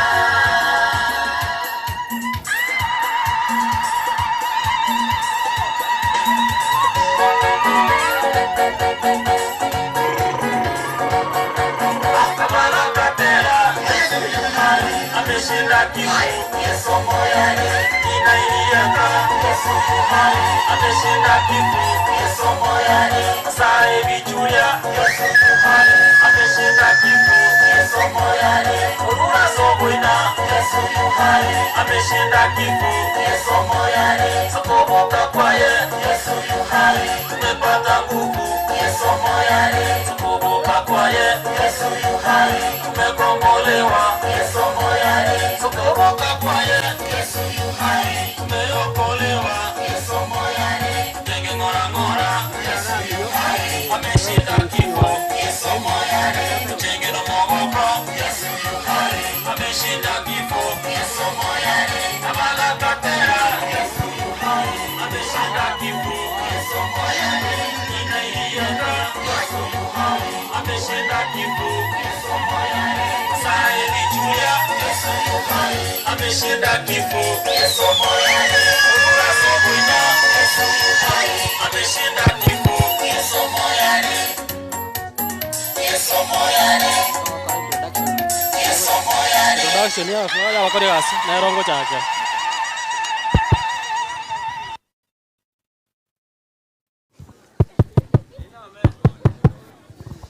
Asante, asante. Yesu moya alitaliwa. Yesu yu hai. Hata wakati tumepatwa na msiba tuogopi, kwa sababu Yesu yu hai, na tuna imani na tunatumaini ya kwamba wakati anarudi tunaenda pamoja naye. Asante sana kwa wimbo. Na wakati huu, kabla nianze ibada kamili, nataka nitambue kanisa kwa ufupi sana, kwa sababu nimeingia upande wa kanisa. Na wakati, kwa sababu ya masana vile hali ya anga iko, mtaniruhusu nikifanya kwa ufupi sana. Basi kwanza kabisa na watambua Wakristo wote, makanisa yote ambayo mmefika mara hapa. Na nianze kuwatambua Wakristo wa SDA mahali popote mpo, mnipungie mkono mahali mpo. Wa SDA msimame juu. SDA msimame mahali popote mpo tafadhali. Msimame SDA wote. Asante, na ni wengi, mnipungie mkono. Abarisia abapastor nyabara umoche gocha kwa haraka sana. Wengine tuketi. Abarisia abapastor aba SDA, kama mko hapo tafadhali mje hapa mbele kwa haraka kwa picha, ili mama ajue mlifika hapa. Nataka niwatambue tu kwa ufupi kwa picha, ndio waone mlifika. Abarisia abapastor SDA wote, karibu. Asante kwa kufika kwa wingi. Msimame tu hapa picha. Nadhani picha iko. Asante kabisa. Tunatambua uwepo wenu mahali hapa. Asante kwa kufika, na ni kwa sababu muda hauturuhusu.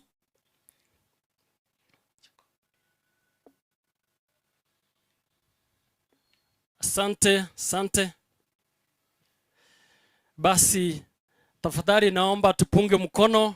Asante, tumetambua mmefika. Kwa sababu ya hali ya anga hatuwezi ongea. Asante, mbarikiwe sana.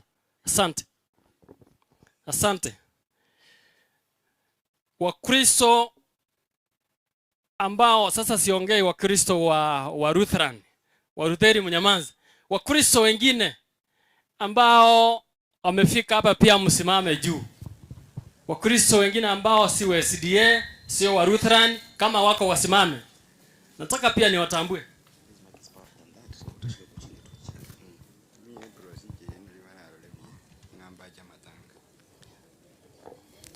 Okay, tuketi. Wacha niende haraka. PAG kama mko simama. PAG kama mko. Asante, tupunge mkono. Asante. Reference kama mpo simama. The reference kama mpo. Asante. Sitam pia walikuwepo. Sitam kama mpo simama. Asanteni, tuketi. Free Pentecostal Church, ndio ni wengi, tafadhali tupunge mkono. Asante sana, mbarikiwe. Methodist pia wapo. Methodist Church wapo. Asante, tunatambua mpo. AIC Wakristo AIC kama mpo pia. Asante. Rachel Maria kama wapo, ndio hao. Asanteni sana, tuketi. Gospel Embassy, najua hapa ni town, ni makanisa ni mengi, tafadhali. Gospel Embassy kama mpo pia, wamesimama. Asante, tupunge mkono. Asanteni sana. Grace Light Church Kitengela. Grace Light Church Kitengela. Wapo. Mchungaji wenu kama hako aje hapa mbele. Mchungaji wenu kama hapo, kwa sababu mmetoka mbali zaidi. Mtuketi wengine.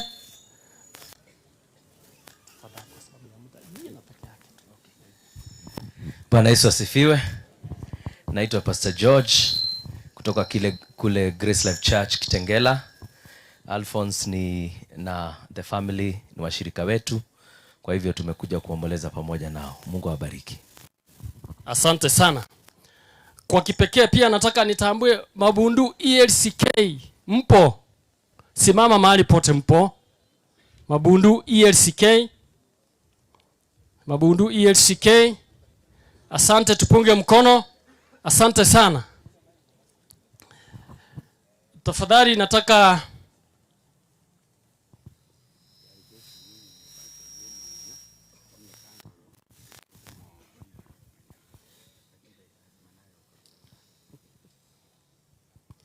wacha nitambue wafuatao wainjilisti wetu wa kanisa la Kilutheri. Before nifike hapo, Wakristo wote wa ELCK wasimame mahali pote mpo. ELCK Lutheran Church in Kenya, msimame. Kanisa ya mzee, asante, asante sana, tupunge mkono. Asanteni, asanteni. Na nafika kwa wainjilisti wetu wa kanisa la Kilutheri. Wote mje mbele. Wainjilisti.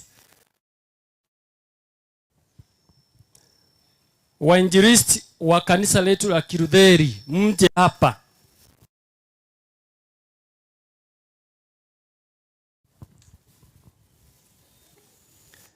Hawapo?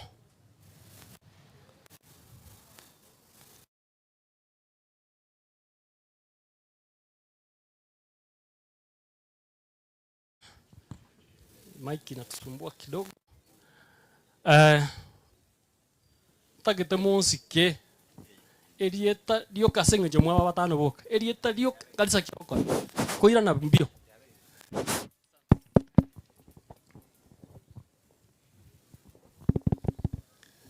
Aya. Biamono Morara Japheth Kurukebirigo Eronge Parish Sengo Kolegas Nyankanda. Praise the Lord. Cyrus Nyakundi, mwinjilisti msaidizi kanisa la Kisii. Kwa majina ni David Bogongo kutoka Nyegoro ELCK Church. Asante. Asante kwa nafasi. Kwa majina naitwa mwinjilisti Julius Mugaka, ni mstaafu. Huyu mzee nilimpatia kanisa kutoka Wovembe ELCK, tukafungua huko Mabundu 1984. Kwa hivyo huyo ni mshiriki wangu. Amelala. Asante. Asante sana. Kwa majina ni Francis Onchoke Nyamboki, ndugu ya marehemu, na ninautumu katika kanisa Nyagwale ELCK mtaa wa Elani Paris, na watakia nyote shukrani mingi. Asante sana pastor. Huyo ni mwinjilisti wake Kisii Town, na yeye aseme jina. Bwana Yesu asifiwe. Bwana asifiwe. Nami naitwa Samuel Kaba. Mimi ndio nilikuwa naendelea katika hali ya huduma pale Kisii Town ELCK, mahali huyu mzee ambaye tumekuja kusudia alikuwa anapudu. Kwa hakika nimeona mnapenda sana mzee huyu, na lile kanisa ambalo naabudu ama tukulikuwa na yeye. Kwa ajili nimempoteza mzee ambaye alikuwa chief advisor wangu wa kanisa. Naamini ya kwamba nitapata mwingine.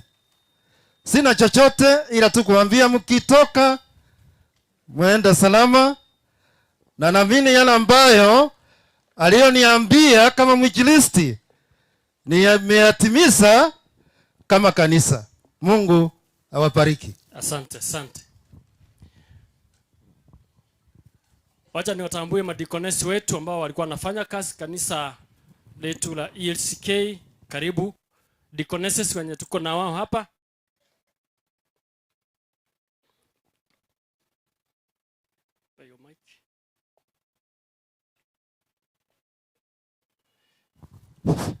Pia na mogonsika elietario kana soko. Bwana Yesu asifiwe. Kwa majina ni Deaconess Melanie Oganyo, nafanya Kirwanda Parish. Pole familia. Bwana Yesu asifiwe. Kwa majina ni Deaconess Naomi Clement, nafanya chini ya Nyagonyi Parish. Asante. Asante. Kwa sababu anga inatukimbiza sana, nataka pia niwatambue wachungaji ambao tuko nao katikati yetu. Karibu. Na pia mnapokuja namtambua pia mchungaji wa SDA Pastor Murara. Mkuniambia mapema niliposimamisha SDA hapa, Pastor Murara Kisii Central SDA, tunatambua uwepo wako. Uje tu uonekane mbele mama ajue ulifika. Ako.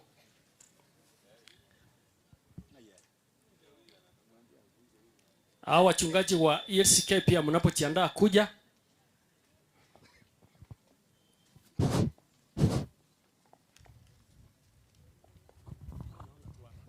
Tunasema pole kwa Mama Teresa ambaye ni mshiriki wa Kisii Central na umati wote. Tunasema poleni sana. Asante. Asante sana. Thank you. Umwepeliora pastor na wale wachungaji wa kanisa letu la Kilutheri niliwaita pia mje mbele tutambue wale ambao walipata nafasi kufika, ambao wamekuwa wakilisha mzee. Asante pia walifika kwa wingi vizuri. Asante. Ali anga mheshimu mchungaji mwenziwe, hata kama mimi naonekana niliingia nyuma yenu, lakini mniheshimu kwa heshima. Jina peke yake unafanya wapi? Kama umestaafu wewe umestaafu na unamalizia hapo. Hakuna maneno kuongea, mchungaji atakuja kuongea yenu. Sawa. Kwa jina mimi ni mchungaji James Aera na nimestaafu, na pea familia pole. Mungu asidi kuwabariki. Asante. Asante. Mchungaji Jared Mubaya Urina anaye tunza usharika wa Bondeka na usharika wa Ekirenyo. May God bless you. Urina abo morandi wa Kisii town siku nyingi. Na abakwandi mwesi mbuya mole. Maleta Pastor Daniel Nyakundi, a chaplain Till Maternity and Nursing Home. Ni mchungaji Sabloni Ndemo na hudumu katika kanisa la Nyange na Lutheran. Barikiwe. Nilikuwa mchungaji wa marehemu James na kwa sasa mimi ni mchungaji wa usharika wa Nyachenge, pia chaplain wa secondary ya Nyachenge. Kwa majina mchungaji Alfred Nyambuka Isoe. Bwana Yesu asifiwe. Kwa majina naitwa mchungaji Maina Evans. Mimi ndiye nilikuwa ninamhudumia mwenda zake James Onyancha kwa neno na sakramenti. Kwa hivyo nahudumu katika usharika wa Kisii, pia usharika wa Bomariba. May God bless you and very most welcome. Asante sana.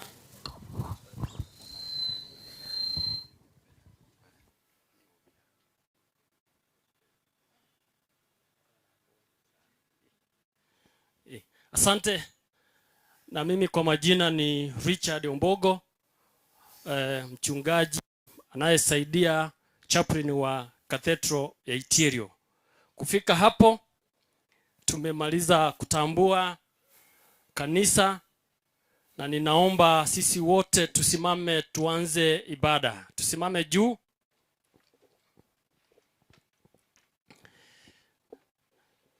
Na tunaanza ibada kwa jina la Mungu Baba na Mwana na Roho Mtakatifu. Amen. Tuketi.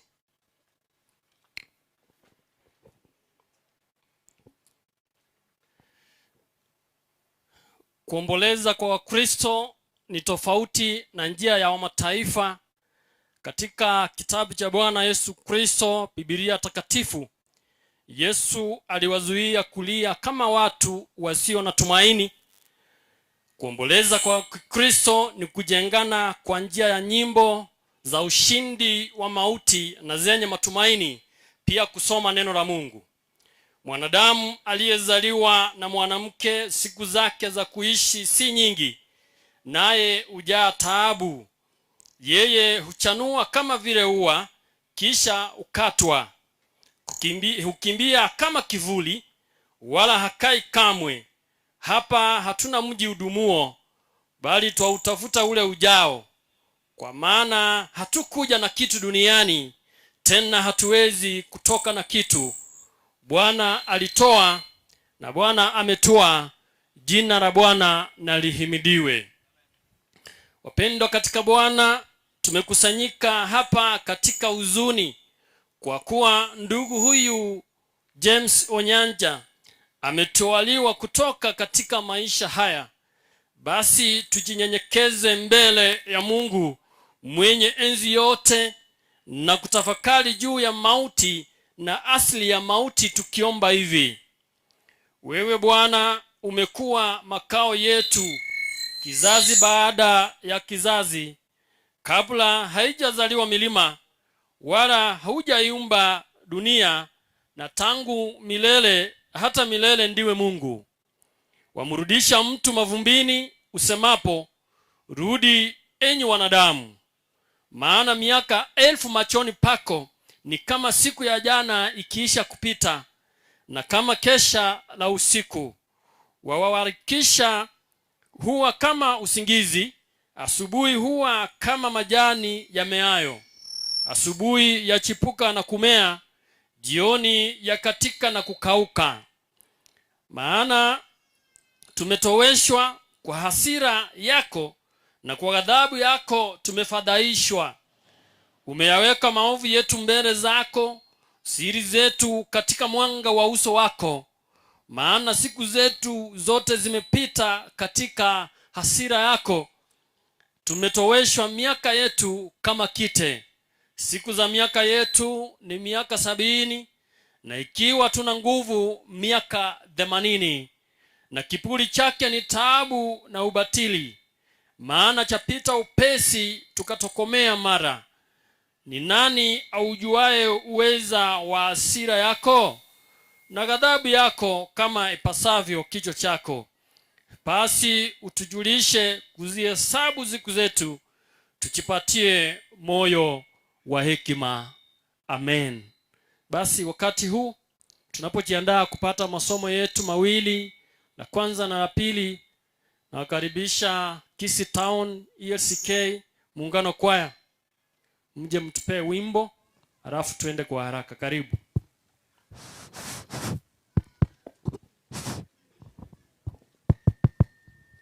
Wanapokuja tafadhali, mwenye KCM 253R taa zinaendelea kuwaka, tafadhali usime taa.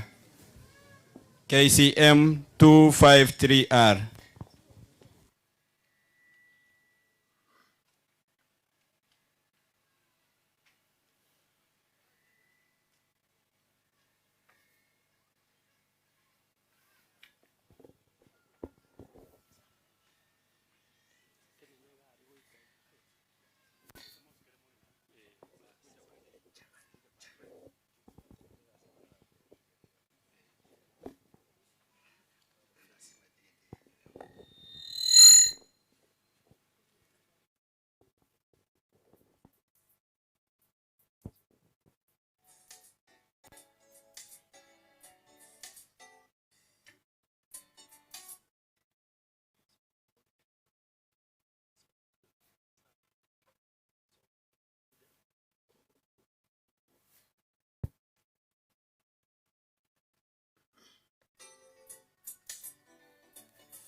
Asante.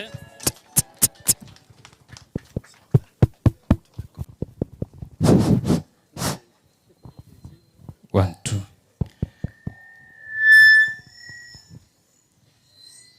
Karibu sana. Somo letu la kwanza linatoka katika kitabu cha Mithali sura ya 2 mlango wa kwanza hadi ule mlango wa 7, na nitasoma kwa Utatu Mtakatifu wa Bwana. Maandiko yanasema, mwanangu, kama ukiyakubali maneno yangu na kuyaweka akiba maagizo yangu, hata ukatega sikio lako kusikia hekima, ukauelekeza moyo wako upate kufahamu, naam, ukiita busara na kupaza sauti yako upate ufahamu, ukiutafuta kama fedha na kumtafutia kama hazina iliyostirika, ndipo utakapofahamu kumjua Bwana na kupata kumjua Mungu, kwa kuwa Bwana huwapa watu hekima, kinywani mwake hutoka maarifa na ufahamu. Huwawekea wanyofu akiba ya hekima kamili, yeye ni ngao kwao waendao kwa ukamilifu. Amina. Hilo ndilo somo la kwanza.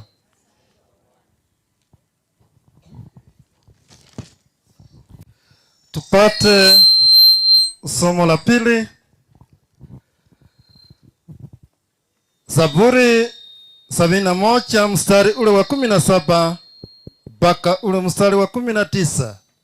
Zaburi 17 mstari ule wa 17 mpaka ule mstari wa 19. Neno ile linasema hivi katika Utatu Mtakatifu. Ee Mungu, umenifundisha tokea ujana wangu, nimekuwa nikitangaza miujiza yako hata leo, na hata nikiwa mzee mwenye mvi. Ee Mungu, usiniache hata niwaeleze watu wa kizazi hiki nguvu zako, na kila atakaye kuja uweza wako na haki yako. Ee Mungu, umefika juu sana, wewe uliyefanya mambo makuu. Ee Mungu, ni nani aliye kama wewe?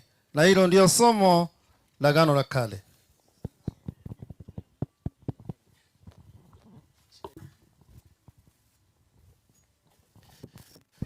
Tunaendelea na ibada. Wa dhambi ni mauti, bali karama ya Mungu ni uzima wa milele katika Yesu Kristo Bwana wetu. Tusikilize faraja ya neno la Mungu kwetu. Mtume Paulo asema, lakini ndugu, hatutaki msijue habari zao, msije mkahuzunika kama wengine wasio na matumaini. Maana ikiwa tuamini ya kwamba Yesu alikufa akafufuka, vivyo hivyo na hao waliolala katika Yesu, Mungu atawaleta pamoja naye. Kwa kuwa twaambieni haya kwa neno la Bwana, kwamba sisi tulio hai tutakaosalia hata wakati wa kuja kwake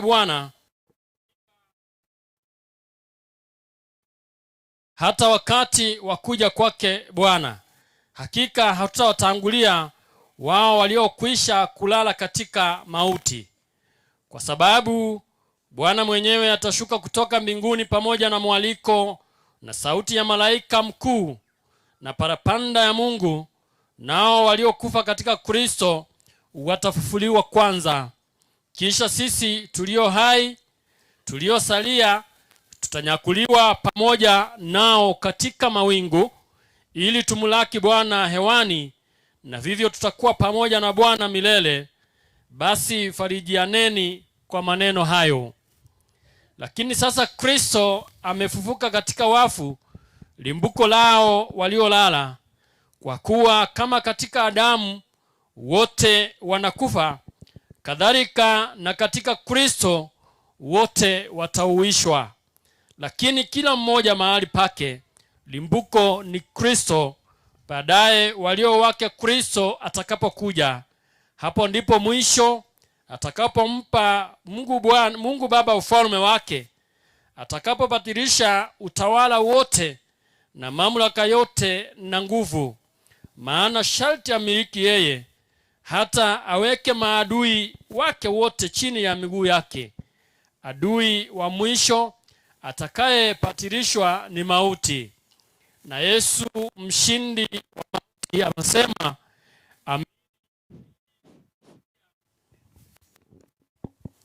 yeye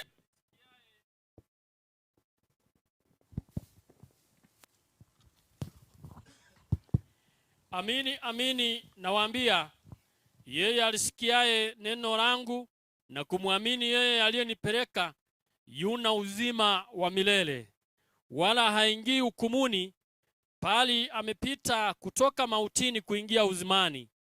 Amini amini nawaambia, saa inakuja na sasa ipo, wafu watakapoisikia sauti ya Bwana Mungu, na wale waisikiao watakuwa hai.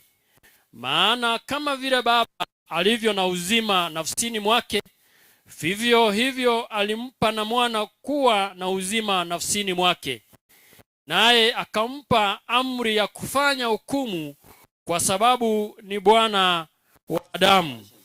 Msijabie maneno hayo, maana saa yaja ambayo wote waliomo makaburini wataisikia sauti yake, nao watatoka, wale waliofanya mema kwa ufufuo wa uzima, na wale waliotenda mabaya kwa ufufuo wa hukumu. Na tena Kristo katika utukufu wake husema, usiogope, mimi ni wa kwanza na wa mwisho na aliye hai. Nami nalikuwa nimekufa, na tazama ni hai hata milele na milele. Nami ninazo funguo za mauti na uzima. Mimi ndimi huo ufufuo na uzima. Yeye aniaminie mimi, ajapokufa atakuwa anaishi, naye aishie na kuniamini hata kufa kabisa hata milele. Je, unayasadiki hayo? Akamwambia, naam Bwana, mimi nimesadiki ya kwamba wewe ndiwe Kristo, mwana wa Mungu, yule ajaye ulimwenguni. Amen. Tusimame wote tusikize injili ya siku ya leo kama ilivyoandikwa kutoka kitabu cha Yohana Mtakatifu 17 aya yake ya 11 hadi ile ya 18. Injili yetu ya siku ya leo ambayo tunaenda kusikiza ni kutoka kitabu cha Yohana Mtakatifu 17 aya yake ya 11 hadi ile ya 18. Na nitasoma kwa Utatu Mtakatifu.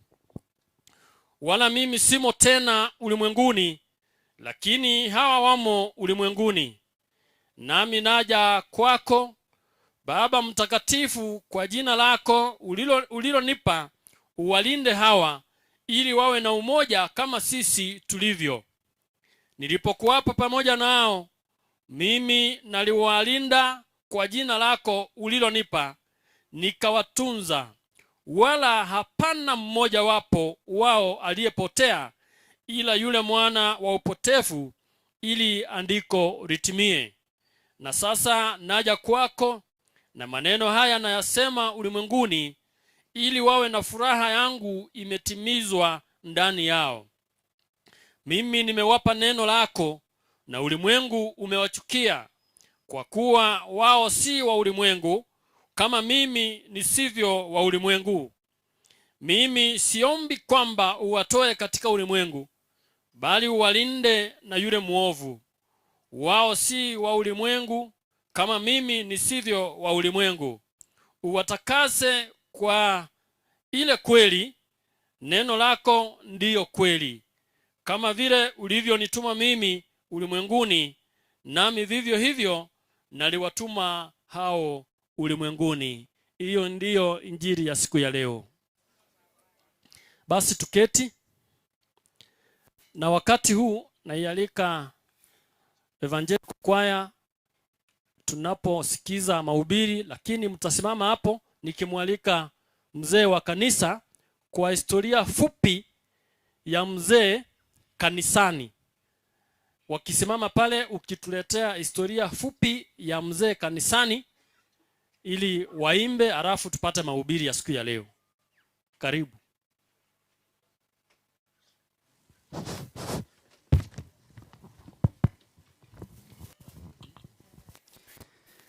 Asante sana mchungaji kwa sababu ya nafasi hiyo. Ili nasi kama kanisa tuweze kumkumbuka mzee kwa ile nafasi aliyokuwa nayo katika kanisa letu la Kiinjili Kiluteri hapa Kenya. Mzee James Nyamboki Onyanja, historia yake inaanza mbali na jinsi kanisa letu lilipoingia katika Kenya yetu hii, ambapo miaka ya karibu ama miaka ya kuanzia 1960s alijiunga na kanisa hili lilipoanza pale katika maeneo ya Nyamira, mahala tunapoita Bobembe. Alikuwa mmoja wa waanzilishi wa Bobembe ELCK Church, na katika kamati hile ya uendelevu alijiunga pamoja na wengine, wakaona ni heri na busara kuleta elimu karibu na watu katika kijiji kile cha Bobembe, na hivyo wakaanzisha shule moja ya Bobembe inayoitwa sio eti ilikuwa inayoitwa Bobembe Boys Primary School. Shule hiyo bado himgari himo hata siku hii ya leo, na hakika inaendelea kufundisha vijana wetu, na nikiuliza wanaweza kuwa wengi hapa. Baadaye katika parokia hiyo ama parish ya Bobembe waliona kwamba ni heri waweze kufungua branch nyingine ya kanisa, ndiposa katika mwaka wa 84 wakalifungua kanisa lingine karibu pale linaloitwa Mabundu ELCK Church. Na ukiangalia kanisa hili limewekwa katika boma yao, yani within their land. Hilo kanisa lilipoanza akiwa ni kijana supafu, walianza pamoja na wengine, na wakati huo alikuwa ameanza kuishi na bibi yake, yani Biria. Wakaliendeleza kwa muda mrefu sana, na baadaye wakaona ni heri waweze kulijenga kanisa lile. Hapo awali tulipokuwa tunajenga makanisa yetu, mnajua tulikuwa tunaweka ya matope, lakini ikaonekana ni heri wakachanga hapo, wakajenga kanisa la Mungu, na yeye akaona kwa sababu Mungu amembariki zaidi ya wengine ama zaidi ya sana, akatoa miti ili waweze kujenga kanisa lile. Kwa hivyo ile roof yote ya kanisa lile, kwa wale wote ambao mnaolijua, miti ilitoka kwake, haikutoka kwa mwingine bali kwake, na akajiunga na wengine kwa kuweka mabati na kuweka ujenzi mwingi mahali pale. Alipokuwa amejiunga na udaktari wake, akatumwa hapa mchini Kisii. Aliweza kuingia katika ELCK Kisii. Wakati huo walikuwa wanahudhuria pale kwa stadium, umbali hule sio hapa penye wako, bado wako pale stadium. Kwa hivyo mzee amekuwa Mkristo wa ELCK Kisii Town Congregation, Kisii ELCK Town Church, na saa hii ni Kisii ELCK Parish. Ni mzee wa kanisa, mzee ambaye amejiunga na wazee wengine. Wamekuwa na projects mingi mahali pale, zingine zinazoendelea. Alikuwa na mafikra ya kujua kila mzee wa kanisa anatoka upande gani, na ninataka kufahamisha nyinyi nyote ya kwamba tulikuwa tumewatembelea wazee sio hapa, na bado hilo litaweza kuendelea hata ingawa hata kuwa pamoja nazi. Mzee kwa kanisa la Kisii mjini alikuwa amepewa nambari 36, ikiwemo project yake ya mwisho ni kile chumba ambacho wahudumu wa Mwenyezi Mungu wanapokuja pale kanisa. Dhani mchungaji uliweza kukiombea Jumapili kilipoanza kazi rasmi. Kwa hivyo kazi yake ingali bado inaendelea, na project nyingine nyingi, hata nisitaje sote. Naomba ya kwamba Mwenyezi Mungu aweze kututia nguvu siweze kuendelea. Kwa hivyo kama kanisa la mjini Kisii tumepata pengo lilo kubwa sana, kwa sababu sijui tutaweka nambari hii yake nambari 36, nani ataweza kuendelea kuichukua. Na kama kanisa tunasema ni asante sana kwa muda ule wote Mungu aliyotupa mzee, tukaweza kuishi pamoja naye, tukaweza kuhudumu pamoja naye, tukafanya kazi ya Mwenyezi Mungu tukiwa kwa upamoja. Na tunasema ni asante kwa nyinyi nyote ambao mmeshiriki pamoja na kanisa, pamoja na mzee katika imani, katika shughuli yake, hasa hii safari yake ya mwisho. Kwa hivyo kwa familia tunawashukuru kwa kukubalia mzee kuendelea kuhudumu nasi hata dakika ya mwisho. In fact, kabla haugue alikuwa kwa kanisa. Jumapili iliyofuata ndio tulimfuata, tukasikia kwamba hajasikia nafuu, hapo kwa hospitali. Tukatuma rafiki yake mwenye alikuwa karibu sana, ndugu yetu mzee Mumanyi, akaweza kumtembelea pale. Na baadaye nikipiga simu siku iliyokuwa inafuata, mzee huyo kwa sababu alikuwa karibu sana na yeye, sikuweza kumfikia directly. Akaniambia ya kwamba mzee amekwisha lala kama saa 4 asubuhi hivi. Kwa hivyo yote na kwa sote tunashukuru Mwenyezi Mungu kwa muda aliyompa katika ulimwengu huu, na nyinyi nyote tunawashukuru kwa kuja kuomboleza pamoja nasi na pamoja na familia. Asanteni sana, Mungu awabariki. Tuombeane sisi wote kama Wakristo.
Sijui kama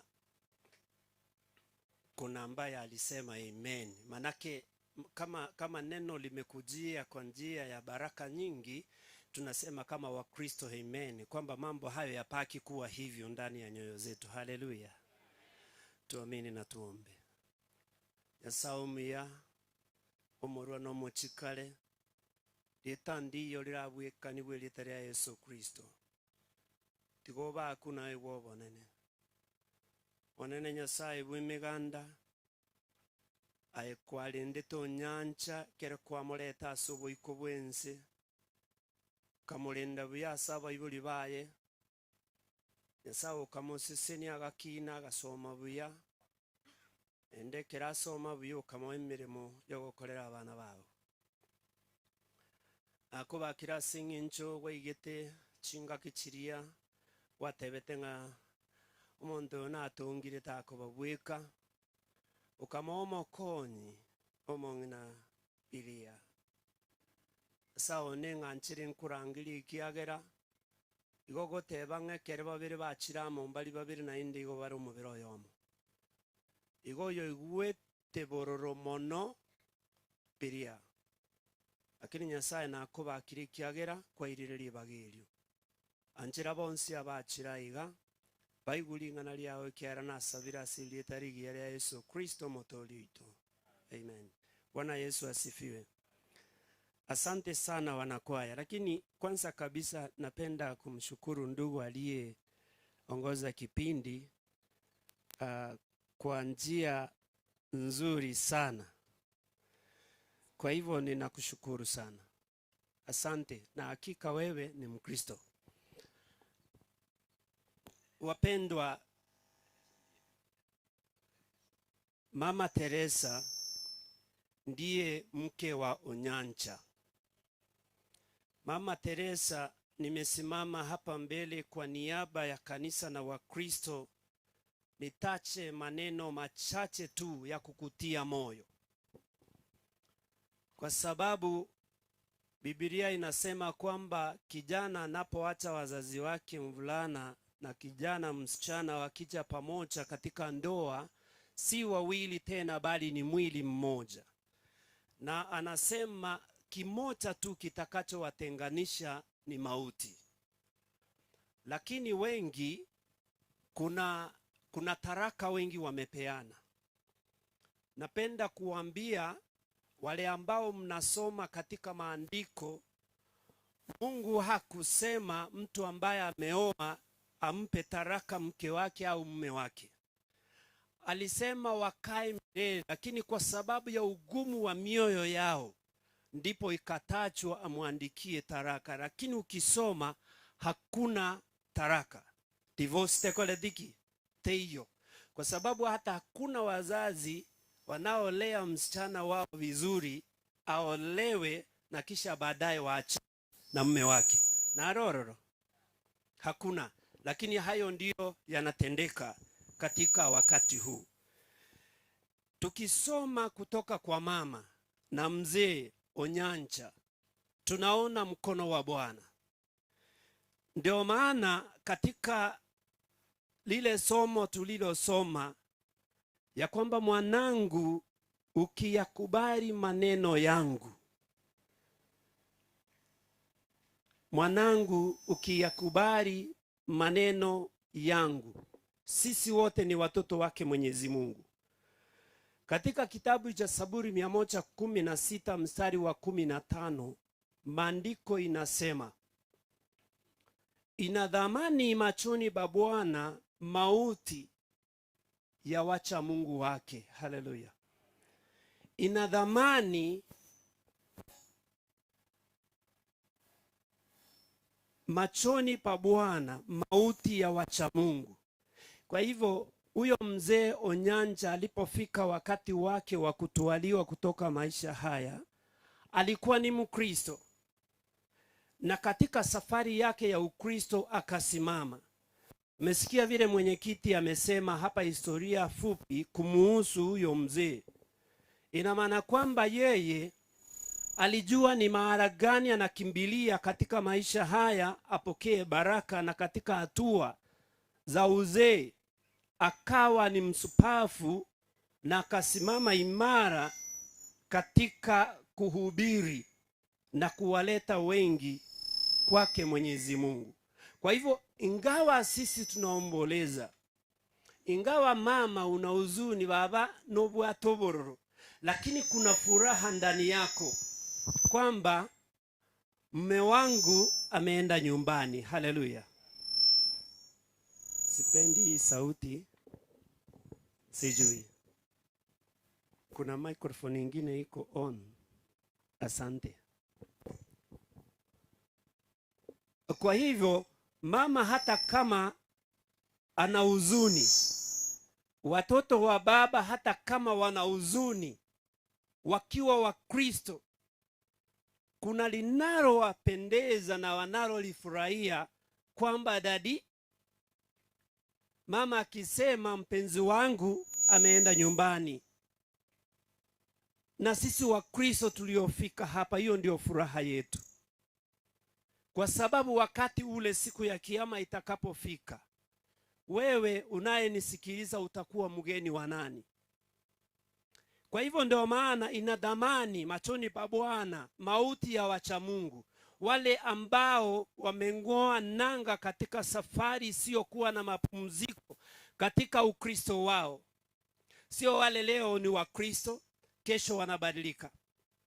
Sio wale ni wa Kristo, wakikasirishwa wanatoka kanisa, wanasema nimeachia kina fulani kanisa. Kumbukeni kwamba huyo mzee na miaka yake yote 84 amepitia changamoto nyingi, lakini kwa hizo zote leo tunathibitisha kwamba alikuwa ni mcha Mungu na alisimama imara kutetea Injili mpaka kifo chake. Tuna kila sababu ya kushukuru na kucelebrate maisha yake. Marafiki wote waliofika, tunasherehekea shujaa wa imani ambaye anatuvuta. Tuna moyo na tunatamani ya kwamba na sisi Ukristo wetu udumu, hata ukiwa ni kijana, ukiwa ni mzee, uzidi kutoa ushuhuda kumhusu huyo Yesu Kristo, ili kwamba baraka hizo tupate kuzipokea. Lile somo likasema, mwanangu, kama ukiyakubali maneno yangu na kuyaweka akiba. Wapendwa ambao tumefika hapa, kila ijarishi, kila mtu ako na kanisa, lakini niwakumbushe ya kwamba tuna kanisa moja tu. Na leo nitawaambia, achana makanisa ya jina ya kanisa langu, ajana majina ya kanisa lako. Tuna kanisa moja tu mbele zake Mwenyezi Mungu, kanisa lisiloonekana. Haya makanisa yanayoonekana wakati mwingine hakuna mahali yatatupeleka, lakini ukiwa na kanisa lisiloonekana, kanisa ambalo Mungu peke yake ndiye anayeliona moyoni mwako, hilo ndilo kanisa Yesu atakuja kulichukua. Bwana apewe sifa. Ukiwa katika kanisa lako, hiweni katika kanisa hilo. Ni nini kilicho ndani yako katika safari ya maisha ya Ukristo? Ni lile ni kujisimama na kujisifu nina Wakristo wengi? Hapana, hiyo haionekani mbele zake Mwenyezi Mungu. Kanisa ambalo Mungu analitafuta, wapendwa, ni hili ambalo anasema, mwanangu, kama ukiyakubali maneno yangu. Ni yapi hayo? Anasema, adui yako akiwa na njaa mlishe, akiwa na kiu mnyweshe. Lakini tusunguke mahali tunaishi, mara tunafanya kazi, hata kanisani. Mumeona watu tukifanya hayo? Hatuyafanyi. Unaona hata kanisani tunaruhusiana viti, tunapigana kwa sababu ya tamaa na nia zilizo ndani zetu zilizo mbaya. Sasa huyo mzee na mama wametuonesha mfano mwema, wamesimama katika Ukristo wao, na ninaamini watoto wenu wataiga mfano huo. maana mliwalea hawa watoto kwa mkono wa Mungu. Ninyi ndio wale mliosikia hili neno, maneno ya Mungu na kuyaweka ndani ya nyoyo zetu. Ndio mama tumemuona mama shujaa katika kanisa na mzee shujaa katika kanisa. Naamini watoto wake, wachukuu wake na vitukuu mtaiga mfano huo. Hakuna kitu kizuri kama kufanya mapenzi yake Mwenyezi Mungu. Sio kwenda kanisani. Fanyeni mapenzi yake Mwenyezi Mungu. Wengi tunaambiwa tukimbilie kanisa. Huo ni uongo. Wale ambao wamekimbilia kanisa wamepotosha wengi. Mkimbilia huyo Yesu Kristo. Maana ukimpokea, kanisa lolote utakaloabudu utajua jinsi ya kuabudu. Bwana apewe sifa. Na kwa jinsi hiyo hatutachukiana, tutapendana. Maana katika amri zote akajumlisha akasema, mpende jirani yako kama unavyojipenda. Je, unampenda jirani yako? Pastor, unasema ukweli lakini ujue kitu yenye alinifanyia siwezi. Na kama Kristo angesema hivyo, ndugu yangu, hakuna hata mmoja angeokolewa. Kwa hivyo katika safari ya Ukristo tujue mapenzi yake Mwenyezi Mungu jinsi yalivyo. Ndio maana katika kitabu cha Zaburi Mwanzo chapter 1 ukisoma inasema ya kwamba heli mtu yule asiyekwenda katika shauri la wasio haki, wala kusimama katika njia ya wenye mizaha. Anasema kwamba kinachompendeza huyo mtu ni sheria zake Mwenyezi Mungu. Maandiko yanasema usitafakari usiku na mchana. Huyo mtu amefananishwa na mti ambao umepandwa kando kando ya vitito vya maji, uzao matunda katika majira yake yote. Sasa Wakristo, vitito vya maji ni wapi? Ni ndani yake Yesu Kristo. Tukipandwa ndani ya Yesu Kristo, hata ukisema Bwana asifiwe, watu wakikuona mienendo yako watasema, hata kama ulisema asifiwe, hakika Yesu yumo ndani yako. Haleluya. Alafu chini ya hicho kitabu anasema, sivyo walivyo wasio haki, talibo wale au batali abanyeno burungi. Wao ni kama makabi ya beberushwavyo na upepo. Watu mnaona tunapovuna na kuweka nafaka ama kuvuna maharage, mahindi, ile fumbi inaotolewa, si chaiona mama akiweka kwa gunia na kuhifadhi. Ule ni uchafu, ukiwa mwingi unachomwa ama unabeberushwa na upepo.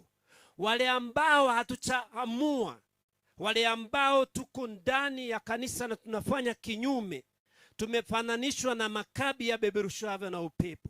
Baba huyu kama angekaa hivyo hangefika hapa mahala amefika, na miaka 84 na imeshuhudiwa kwamba alikuwa anafanya uinjilisti mtu kwa mtu, visitation.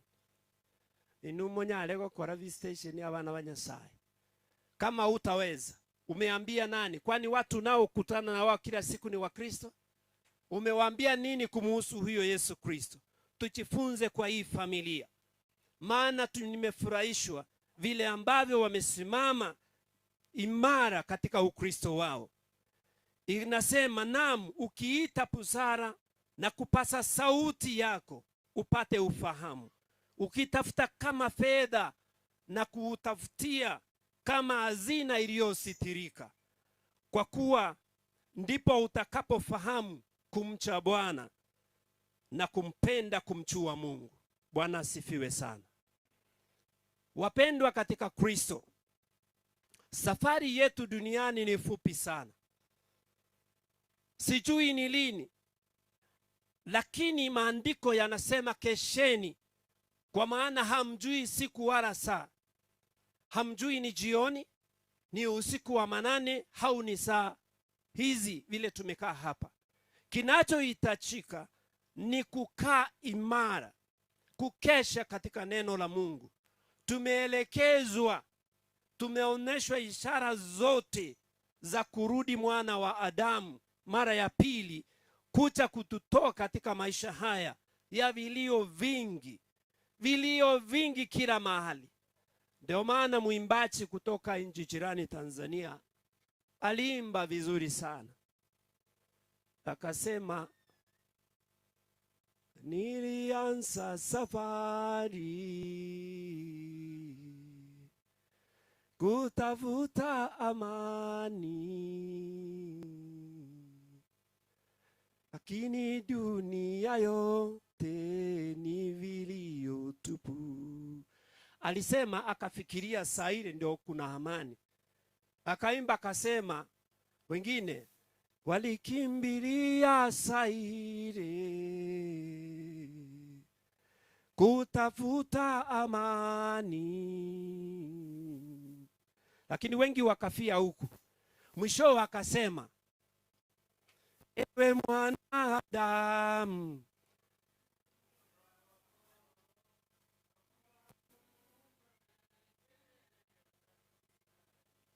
ewe mwanadamu, mshikilie nani? Muumba wako. Ndiye tu atakayefanya nini? Atakaye kusaidia. Ukimshikilia huyo Mungu, ukienda kwa kanisa lolote lile, kanisa linalomwabudu Mungu, basi unaenda kumwabudu Mungu aliye hai. Maana ukienda pale, vita ikitokea, utakimbia, utatoroka. Hautakubali mambo ya vita. Ukiona watu hawapendani, hautapenda watu ambao hakuna upendo. Hata kwaya hizi ambazo wanatuimbia hapa vizuri, ukipita kati yao hivi, unakuta mwingine anasema, ako tuerorera itinero manyete gotera. Mambo kama hayo yapo kanisani. Lakini huyu mzee na mama ninayemuona pale, kama wangekuwa hivyo, hatungetacha Mungu hapa. Iko mama, ninakutia moyo. Nakutia moyo kwa kitabu cha Zaburi 73 mstari wa 26. Inasema hivi, mwili wangu na moyo wangu hupunguka, bali Mungu ni mwamba wa moyo wangu na sehemu yangu milele. Bwana asifiwe. Ngomoyo ne no muberone na burabo ruchinguru. Bunabono baba buli ruchinguru ekyaro mwanjo etakortiki tayo. Nabonda abo ruchinguru. Lakini huyu mtumishi wa Mungu anasema, lakini Mungu ni mwamba wa wokovu wangu, ni mwamba wa moyo wangu na sehemu yangu milele. Baba, ukishikilia hivyo, tutakutana na Tata Aligoro na tutafurahi pamoja. Bwana asifiwe sana. Kwa hivyo ninawasihi ya kwamba katika safari hii, ukitafuta njia, nenda kwa maandiko, ijue hiyo njia. Ukipata mtumishi wa Mungu akihubiri, hata kama si wa kanisa lako, sikiza lile neno. Maana ukilipokea hautanipokea mimi, ni neno tu nalipokea na unaenda nalo ndani ya moyo wako. Tembea na uwezo na mkono wake Mwenyezi Mungu. Atakutunza, atakuelekeza na atakubariki. Mlango wa 7 kile kitabu tulisoma, mstari wa 7 katika Methali ile tulisoma, inasema, uwawekea wanyoovu akiba ya hekima kamili. Yeye ni ngao kwao waendao kwa ukamilifu. Mungu ameahidi akisema yeye anawawekea wanyoovu wa moyo hekima. Ndugu yangu, ukiwa na hekima, unajua vile mambo yanaenda.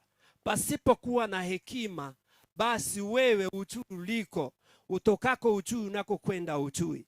Ndio maana Methali 19 mstari wa 2 nasema, si vema mtu akose ufahamu ndani ya moyo wake. Ngatelibuya omontaburu kumanya somo yoye. Si vizuri. Iweni na ufahamu ndani ya moyo wako, ili mambo yanapokucha hivi, vile dunia imechanganyikiwa, tujue jinsi ya kuenenda, na katika safari hii tupate kuikamilisha vyema. Tupate kuikamilisha vyema, ili tunapoimba, tunaimba kutoka ndani ya nyoyo zetu. Tunapomkiri Yesu Kristo, tunajua ni kwa sababu gani tunamtaja.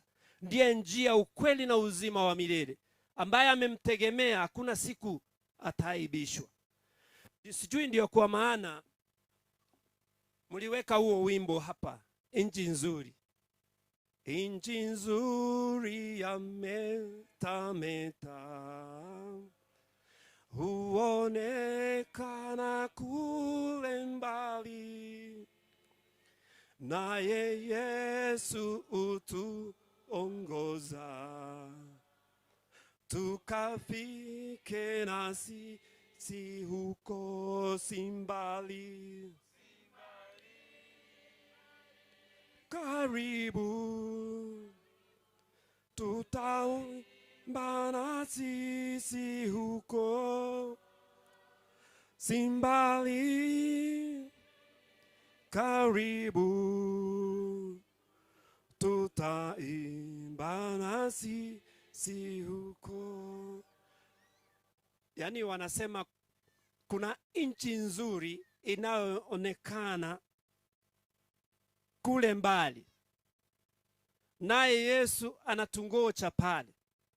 Ndugu, itakuwa kama wakati ule wa Ibrahimu na yule maskini Lazaro,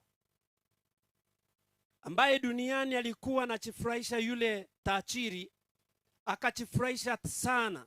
Sisemi kwamba Mungu hataki tuwe matajiri. Mungu anapenda matajiri, maana yeye ndiye tajiri. Bwana asifiwe. Lakini katika utajiri wako ni nani anayetawala ndani? Utajiri si mali. Ninapotaja utajiri, ndugu zangu, nisikize kwa makini, simaanishi mali tunayoyaona. Vile vitu ambavyo mwanadamu anavyovitegemea ndio utajiri ninataja. Waweza ukawa una nyumba, una gari, lakini kuna vitu unavyovitegemea kuliko Mungu. Hiyo ndio utajiri ninasema. Huo utajiri wako utabaki hapa. Biblia inasema siku ya kiyama itakapofika, nyumba tunazoziona za ghorofa, magari mazuri, mavazi mazuri, hivi vitapaki kuwa maporomoko ya dunia, lakini neno lake litasimama. Kitabu changu cha mwisho, wapendwa, kitabu changu cha mwisho. Wale wanapeana machi, nimesikia toa machi, toa machi. Simunipe dakika 5 hivi nimalize mpeane machi, tafadhali, kwa upole. Kitabu changu cha mwisho ni Injili tulisoma. Yesu Kristo alipofanya kazi hapa duniani, ndugu baba, ndugu mama, kijana na watoto waliopo hapa, Yesu alitoa hesabu na alikuwa anamwelezea Mungu kazi alikuwa ikiifanya. Alianza kwa kusema, wala mimi simo ulimwenguni, lakini hawa wamo ulimwenguni, nami nacha kwako Baba Mtakatifu, kwa jina lako ulilonipa uwalinde hawa, ili wawe na umoja kama tulivyo. Bwana asifiwe sana. Igitabu eki nokorero konene abantu bane ekero Kristo agotenna kurwa sense gucia soboruti bwa iguru, gagoteba ng'omonene Nyasaye, inche tinkobera iga sense, lakini abaigamba no barasense inchamo naye akalera ase tato goteba Nyasaye tato mochenu, aba batigairo balende babe nobomo buna inche naye tole nobomo. Onena wako sana. Neno hili ninalipenda sana. Nikilipenda naanza kuanzia kwa nyumba yangu, maana hapo ndio kanisa inaanzia. Ukiona vita kanisani, sio kanisani ndugu. Vita imeanzia wapi? Nyumbani. Hakuna amani, hawampendi Mungu, wamekuja kudanganya, ndio maana vita unaona kanisani. Yesu anauliza hapa, akamwambia Mungu, mimi nacha kwako, lakini hawa wamo duniani. Mahala ambapo mpenda wetu tunayemuona hapa mbele Onyancha halikuwa, akasema hawa wamo ulimwenguni. Ninachoomba Mtakatifu Baba, uwafanye kuwa na umoja kama tulivyo. Nakia kwera gusema gotera umoja umoja umoja umoja ni umoja wa roho, watu weka pamoja, ni umoja wa roho, umoja umoja, upendo upendo upendo upendo, ni upendo wa roho, watu weka pamoja. Alafu kuna mwingine aliimba akasema hivi, wengine waimba sana nyimbo za Mungu, na kumbe mioyo yao ni makaburi wazi. Pono tinko manyasole. Sijui wewe uko wapi? Maana kama Kristo anasema wafanye kuwa na umoja, ingikira abento banoyo novomo. Kwa sababu kwenda mbinguni ni kumpenda jirani yako. Kwenda mbinguni ni kumpenda huyo mnayekaa naye. Haijalishi kwamba amekukasirisha mara 100. Akasema ndugu akukosee mara ngapi na umsamehe? Akasema 7 mara 70. Kwa hivyo msamaha usiwe na nini? Na mwisho. Sasa nacha kwako na maneno haya na yasema ulimwenguni, ili wawe na furaha yangu imetimizwa ndani yao. Mimi siombi kwamba watoe katika ulimwengu, bali walinde na yule mwovu. Huyo ni Yesu Kristo. Sitaiona mwanadamu akitulilia hivi, akitutetea hivi, ila ni mmoja, mwanaume wanaume, ambaye ni Yesu Kristo. Bwana asifiwe. Ambaye anasema siombi kwamba uwatoe ulimwenguni, lakini kuna changiri mwovu ambaye hapendi amani, ambaye amepotosha familia nyingi. Tumeona watoto wetu wamesoma, wasichana wanauliwa kinyama, heti ni mapenzi. Huo ni ujinga wa kishetani. Maana Mungu atasema hayo. Aliomba tuwe na umoja kama walivyo mbinguni. Akasema Mungu hawataweza peke yao, mimi nikicha kwako. Watachanganyishwa na mwovu shetani. Uwalinde kutoka kwa huyo mwovu. Hilo ndilo ombi alilolileta huyo Yesu Kristo. Wala si hawa ulimwengu, wao si wa ulimwengu kama mimi nisivyo wa ulimwengu. Wa Kristo, sikiza maneno haya. Yesu anasema sisi sio wa ulimwengu, kwa hivyo tutapitia changamoto nyingi. Akasema wao si wa ulimwengu kama mimi nilivyo. Akasema Baba, watakase kwa ile kweli, neno lako ndiyo kweli. Kama vile ulivyonituma mimi ulimwenguni, nami vivyo hivyo na watuma hao ulimwenguni. Kwa hivyo wapendwa katika Bwana, ambao tumekuja hapa kusherehekea ndugu mpendwa mzee Onyancha amemwacha mchane kweli. Maana Biblia inasema usimuite mchane, mtu mchane kama tafikiza miaka 60. Lakini mtu anakufiwa miaka 17 mnasema mchane. Miaka 19 mnasema mchane. Hamsemi ukweli kwamba Biblia inamruhusu kwamba kama mume wake ameaga ana haki, anaruhusiwa kuolewa. Ni kweli ama si kweli? Lakini tunatanganya, tunasema mchane. Biblia inasema usimuite mtu mchane kama atafikiza miaka 60. Mama ni mchane kweli kweli, ambaye Mungu anasema wao ni kama mboni katika macho yake. Atakaye nyosha kidole kwa kufanyia madhara kwa njia yoyote ile, Mungu akisikia kilio chake, ndugu, utayaona uchawaiona.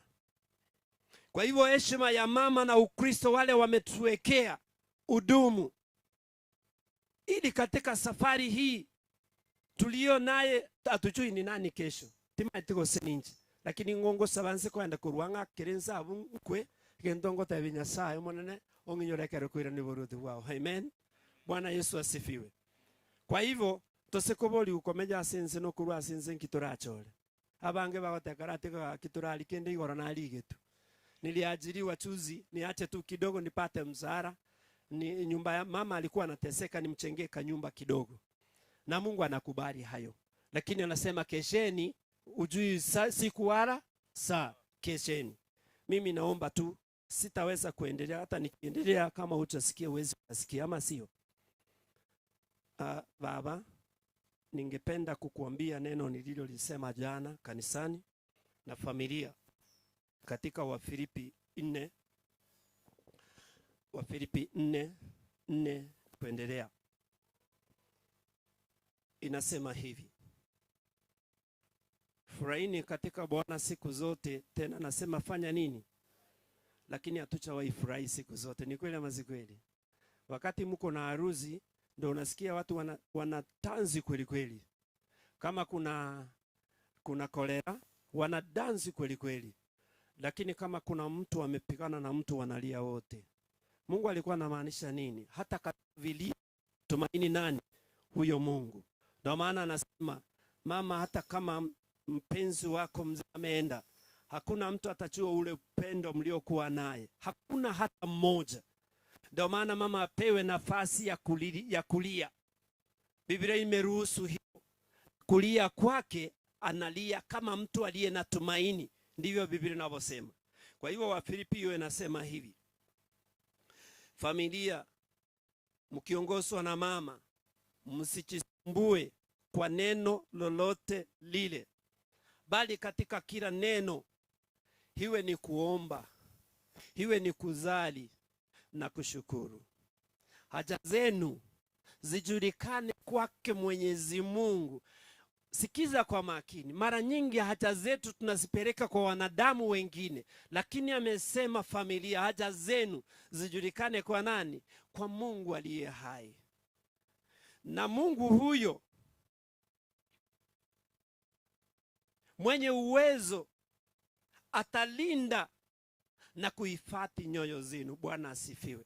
Ngati mwe chandera ingana linde lyonsi kulinda asekera lingana ebogo saba ogosorora amono koira lingambia mono okoligia kwaino kumanyekana asinya sae no molembo Kristo oyo bweto kumanya wonsi kwa mwanya abantu nolende chinkoro cheino korubono goika kale na kale. Amen. Tusabe Nyasaye. Baba, katika jina la Yesu Kristo, ninakushukuru na kulimidi jina lako takatifu. Asante kwa kutupa uhai Mungu. Asante kwa kutupa nafasi ili tukaja kujumuika na familia ya ndugu yetu Mzee Onyanja ambaye ametwaliwa kutoka maisha haya. Baba Mungu, tumesikia neno lako, neno ambalo litatufikisha katika ufalme na kile kiti cha enzi utakapokalia, tukubaliwe kuingizwa katika ule uzima wa milele. Mungu wangu, tunaenda kufanya maombi kwa ajili ya familia. Baba, ninakusihi utume malaika wasingire familia hii na usikie kilio na maombi yetu. Ninaombea viongozi wa tabaka mbalimbali waliopata fursa kufika mahala hapa. Mungu, asante kwa zawadi ya kazi umepea kila mmoja. Mkumbushe kila mtu ajue ni zawadi amepewa na Mungu na anahitaji kuhudumia wengine. Uwabariki. Wengine wameacha kazi kwa sababu pendo. Mungu walinde hata wakati ule wa kuondoka kwa ajili ya hiyo kazi. Wazee waliofika mahala hapa, Mungu wabariki. Akina mama, vijana na watoto, Mungu usitunyime baraka zako, na utakaporudi kuchukua wateule wako, na sisi utukumbuke. Katika jina safi tumeomba na hata kuamini. Amen.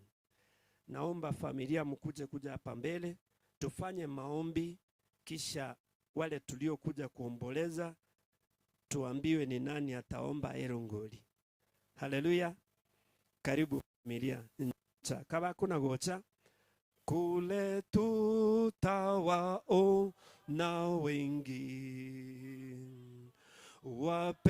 wapendwao na Yesu Bwana,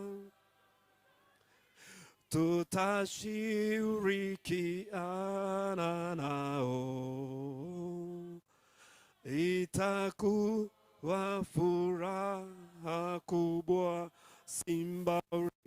simbali karibu, tutaimba na sisi huko, zimbali karibu, tutaimba na sisi huko, tutamwona na Bwana wetu Yesu Kristo Mwokozi wetu, tutashangilia daima. Tuna hamu ya kwenda kwetu simbali, karibu tutaimba nasi si huko simbali, karibu tutaimba nasi si huko. Naomba waombolezaji wote tafadhali kwa unyenyekevu tusimame. Na wewe tu ombi tu, piga simu moja tu ukiombea. Unapojiombea, ombea na hii familia wapate neema yake Mwenyezi Mungu, na sisi tupate hiyo neema. Pata nafasi usimame tafadhali, kila mmoja usimame kwa heshima tu, kwa ajili ya maombi na heshima ya familia. Wataomba wawili tu, mwinjilisti wake na mchungaji mwenzangu hapa, afu nitatoa baraka. Kwa hivyo mwinjilisti, karibu kwa maombi. Tuombe. Mwenyezi Mungu Baba rehema, ushe mahali pa juu, umetukuka mahali hapa, maana papo unastahili. Asante maana ulianza pamoja nasi, na naamini ya kwamba utamaliza pamoja nasi. Wakati huu naikabidhi mkononi mwako familia hii, na zaidi ya yote nimemkumbuka mzee ambaye tumekuja kusudia. Anapolala, Mungu wangu, tumeweka mikononi mwako. Tusaidie wote ambao tumepaki mahali hapa, nasi tuige mfano wa huyu mzee kulingana na mapenzi yako. Asante kwa neno ambalo tumepata, na tumejumuika pamoja tukisema ya kwamba Baba unastahili.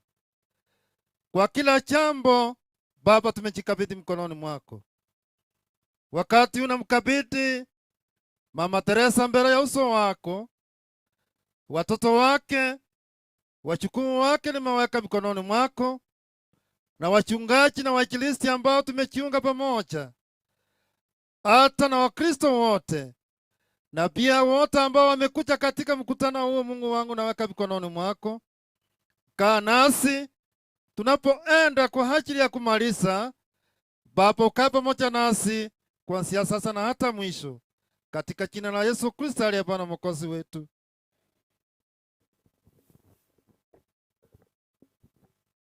Mtakatifu, mtakatifu, mtakatifu, Baba ishie na kumiliki milele, twaja mbele zako tukiwa na wingi wa shukurani kwenye kiti chako cha enzi.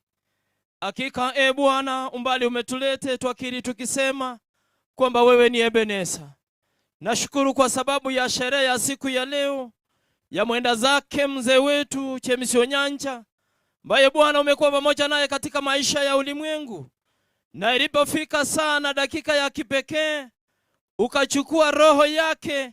Ni mwili tu tunaye siku ya leo. Bwana, mzee Onyanja ameacha mke wake nyuma, ambaye amepata jina chipya kuitwa mchane. Bwana, ambaye ni Bwana wa wachane, naomba weze kusimama na maisha ya huyu mama, atokapo ataingiapo aweze kushuhudia mkono wako. Tunaomba mbingu iweze kushuka juu ya maisha yake siku zote. Bwana, uwe wa baraka katika maisha yake. Watoto wake wa kike na wa kiume, wachukuu, Bwana, tuomba weze kushughulika katika maisha yao. Uwabariki kwa kila namna, ili Bwana familia yote ambayo mzee ameacha nyuma iweze kuona mkono wako. Tunashukuru kwa sababu ya neno lako. Hakika limesemwa kwa ukweli kwamba kweli ndiyo itatuweka huru. Neno lako ni la kweli. Bwana, naomba katika neno hilo liweze kupata nafasi katika mioyo yetu, ili sherehe ya mwisho iweze kuleta wokovu kwa mioyo ya kila mmoja wetu. Tutakapotoka, hata tutakapopanda vyombo vilivyotengezwa na mikono ya mwanadamu, damu ya Yesu Kristo iliyomwagika msalabani na itoshe. ambalo tunalikataa ni ila zote na njama zote za ibilisi katika jina la Yesu Kristo.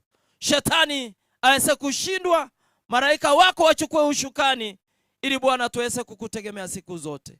Njoo Roho Mtakatifu uweze kuwa mgeni katika mioyo yetu, utuongoze kwa utukufu wako sasa na siku zote, katika Kristo aliye Bwana Mwokozi wetu.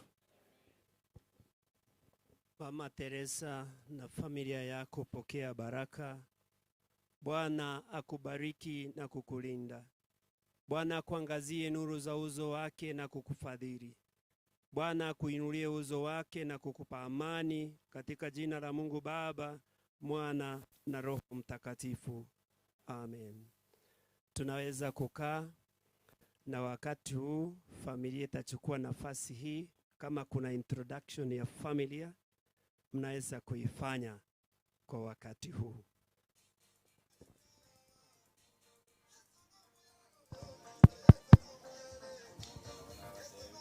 Kwa hivyo wakisimama sasa, tuangalie wale waliokuja. Vote of thanks ndio wanatoa tu, ndipo tuelekee hiyo sehemu nyingine kwa sababu ya hali ya anga. Karibu sana.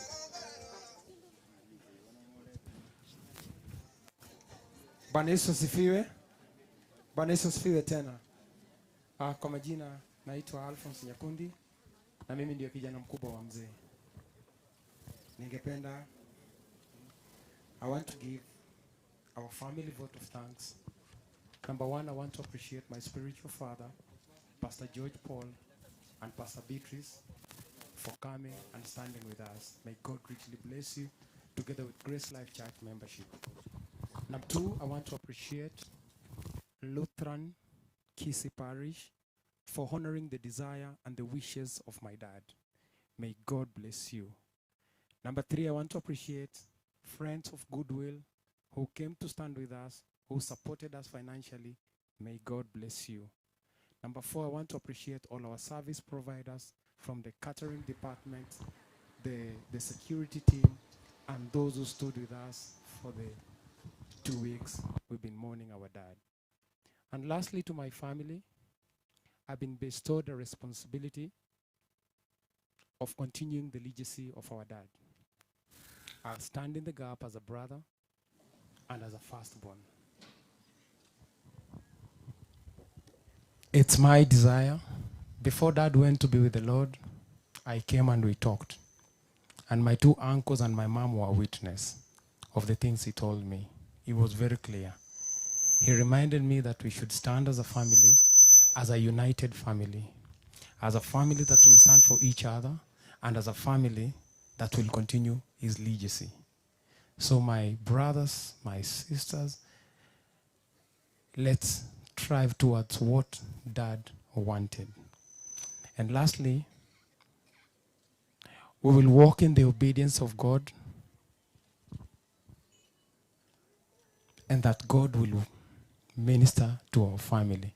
It's our desire, the entire family, we come from a Christian family, and therefore we want to do a soul search in our spiritual life. So I'm kindly asking all of us, let's stick unto the Lord and let's be obedient to God. May God bless you. Thank you so much for your love, and stay well. Asanteni.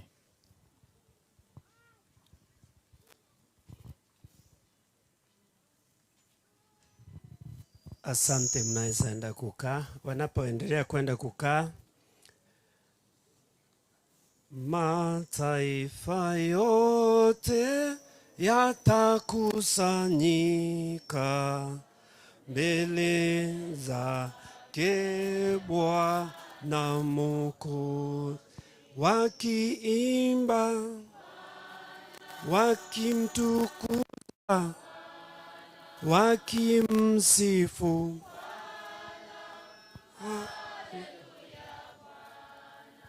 Kwa heshima nimpishe ndugu yangu atupeleke katika kipindi kimepaki, ndipo tuende kumzika mpendo wetu. Karibu sana.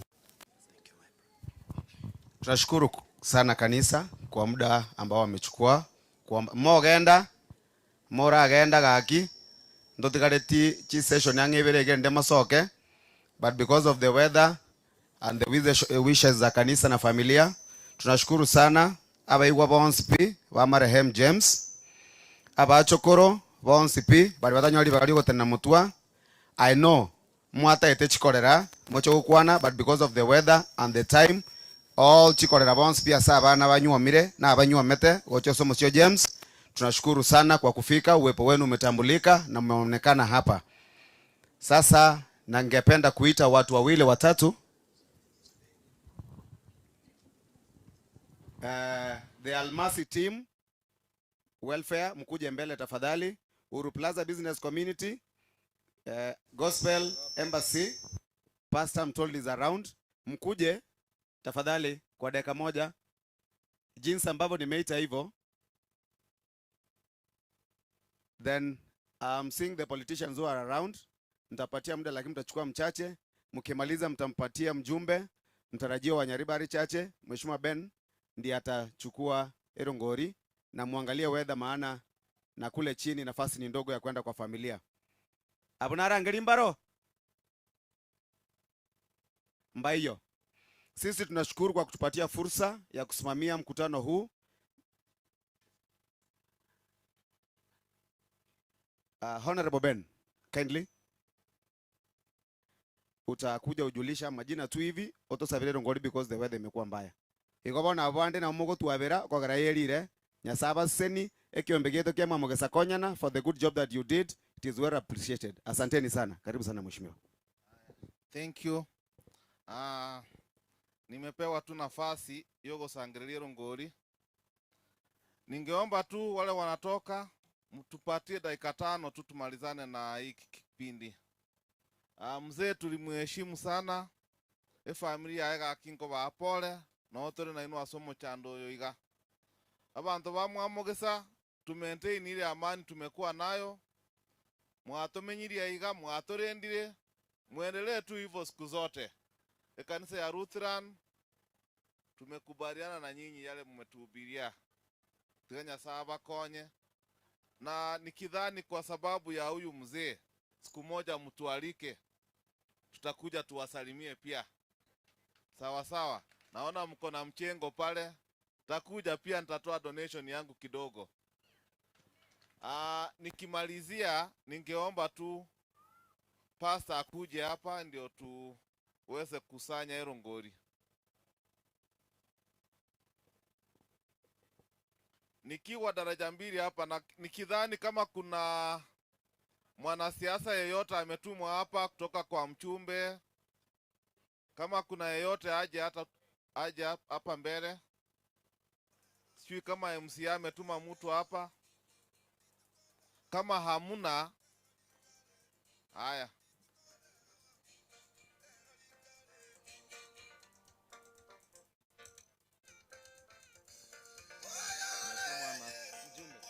Mjumbe. Haya kidogo tu. Haya punguza kidogo. Haya. Nikidhani mchumbe ametuma mtu hapa, kuna mwakilishi wake hapa. Nimpe dakika 1. Asante. Bwana Yesu asifiwe. Asifiwe sana. Tuamini na tuombe. Mtakatifu, mtakatifu Baba uishie mbinguni, tunakushukuru kwa sababu ya harusi ya mwenda zake James Onyancha. Baba, tumefurahi kwa sababu tumeona mkono wako ukifanya kazi. Ni wakati mwingine tunaenda kukutolea Baba uji. Tunaweza kukuuliza Baba uweze kubariki kila mmoja atakaye kutolea. Na asiye kutolea Baba pengine au kwa nayo, mbariki siku wakati mwingine na yeye apate aweze kukutolea. Tunapoanza programu hii ya kukutolea, tunakuomba Baba uweze kushusha Roho wako Mtakatifu atuongoze hadi tamati. Ni katika jina la Yesu Kristo tumeomba na hata kuamini. Amen. Asanteni sana. Haya pole. Haya endelea. Dakika 1 tu. Nashukuru sana kwa sababu ya nafasi. Kwa majina naitwa Benjamin Manwa, kiongozi wa vijana Kitutu Central Ward na mwakilishi wa eneo hii kupitia kwa mjumbe ambaye ni Anton Kibagendi ambaye yuko Kenya sasa hivi, lakini kwa sababu anatupenda zaidi na anatujua na anatujali, amesema pole sana kwa familia. Personally nataka kupana pole zangu kwa Philip akiwa rafiki yangu sana, na kwa hivyo akuwe na Mungu amtie moyo sana pamoja na familia. Mheshimiwa amepeana pole zake na amesema kwamba mshirikiane pamoja na yeye wakati anapoendelea na kazi ili akaweza kupata kazi yake ikiwa rahisi. Mkinaangalia pale Nyankonga ameanza kufanya fencing ya shule na daraja 2 kufikia wiki hii tutakuwa tunamaliza kufence shule tukienda Getembe, na vile vile alifungua maji Kia Mwasi. Kwa hivyo naomba sana mtie moyo na mkaweza kushirikiana pamoja na yeye kwa wakati huu na kipindi hiki, na mkumbuke mpaka 2032 ndio tutakuwa na mjumbe. Amenipatia pesa yake shilingi 4,000, 3,000 nitapatiana kwa familia na 1,000 nitakuwa napeana kwa ama chuma. Mungu awabariki sana. Asante. Haya, nichukue na nani? Haya, sawa. Kwa majina anaitwa Jared Ishmael. Pole sana kwa familia. Florence ni nyanyangu, ni anti yangu. Hebu tupatie namba ya kutuma pesa. Philip. Haya. Florence ni anti yangu, Teresa ni nyanyangu. Pole sana. So kwa sababu ya muda na mvua itanyesha, mimi kwa majina naitwa Jared Ishmael, niliwania kiti cha wakilishi ward Kitutu Central Ward. Mheshimiwa Ben, asante kwa kukuja. So sina mengi sana, nitatoa yangu kidogo hapa, lakini nawaambia Wakisii wenzangu, mahali popote mnaenda, mjue kwamba 2027 tuko na kibarua kimoja peke yake. Tutakuwa na Mheshimiwa Fred Matiang'i akiuliza upresident. Sasa yeye rais ajipange, kwa sababu huyo ndiye atamtoa kwa kiti. Na tunasema hii siasa ya kupigana vita, mnakimbishana kwa matanga. Tunamwambia rais, watoto wamekuwa abducted, watoto wasichana wamenyongwa, lakini hakuna Mkenya hata mmoja anasimama kupigania Wakenya wenzake. So naomba tunapotoka hapa tukienda nje, tujue kwamba 2027 ni Fred Matiang'i peke yake kwamba kwa sababu hata Ruto atakuwa kwa debe. Mimi nawaambia ukweli leo. So sina mengi, asante sana. Haya, mmesikia maoni yake, sawa sawa. Haya, mwingine. Asante sana mjumbe. Kwa majina ni Honorable Moses Obonyo, former aspirant Kitutu Central Ward. Natoa pole zangu kwa familia ya Mr. Onyancha pamoja na mama. Hiyo familia ninaijua kwa umbali sana, ama classmate. Philip Onyancha ni classmate wangu. Kwa hivyo nashukuru kwa moyo ambao ama muda ambaye mzee amekuwa hai. Mimi sina mengi, mbali ni kuwaomba ya kwamba last election mulinipigia kura na ikutosha, election yangu ikawa postponed. Kwa hivyo next time tafadhali ninawaomba ili muijaze ikaweze kutimia, ili tuweze kufanya maendeleo yetu ya Kitutu Central Ward, kwa sababu imedidimia. Asanteni sana. Haya, kwa mchango wako pia. Ningeomba tu kanisa, kama kuna kwaya hapa isunguke hivyo, itusanyie, itakuwa haraka. Kama kuna kwaya hapa.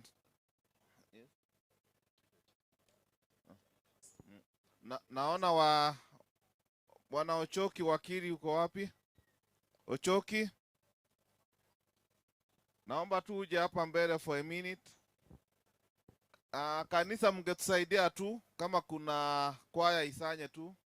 Hawa wako hapa mbele, mnaweza kuja tu mweke zenu hapa mbele, kama if you don't mind, kwa sababu ya wakati. Haya, madam. Na abakwani limbi ya mole mwensi. Na inja samarieta ngoro kusipora kwamboka Nyangweso, na inje na tomiru no Mheshimiwa Richard Maimonyonga, na arupore ya yesiri bukomi, onte binge family mongi na Teresa siringi rifsta, onte bine kwa yeye 2000, ama chumeri na pastor biamu. Haya, Advocate Ochoki ako hapa for a minute. God is good and all the time. Mimi nimekuja kupeana marafiki zangu kina Philip na Brenda pole kwa familia. God knows why mzee has gone. So tuko pamoja na pole sana. Thank you mheshimiwa. Arule Rongoria. Thank you, ametoa Rongoria haya. Zangu nami ninatumia Mama Teresa shilingi 5,000 kwenda kwa simu yake. Tukimalizia hao hapa mbele kuna ekore kana bantu mbada kurungoria iga mware gocha mutwe iga mwensi iga kiroyo marwe yaiteka. Haya, nangojea mwenye ako nayo anaweza kuja atoe hapa mbele. Pastor, kuja uifanyie maombi tumalize.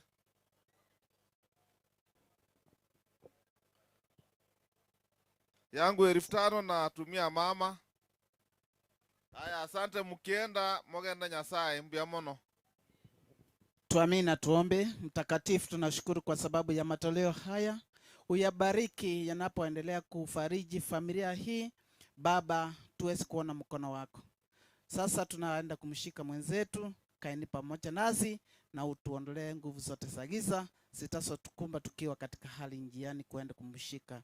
Nimeomba haya nikiamini kwamba utabariki kila mmoja ambaye amekutolea katika jina la Yesu Kristo. Nimeomba na tukuamini.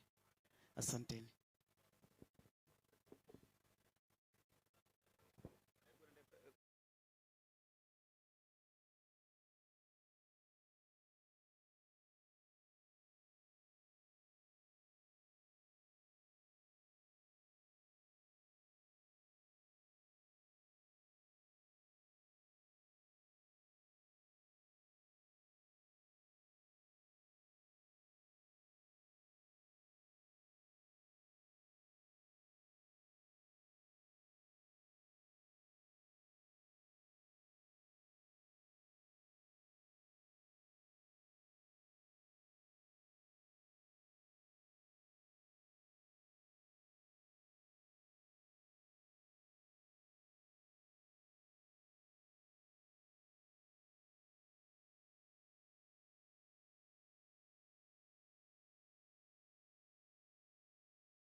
ninaposhinda.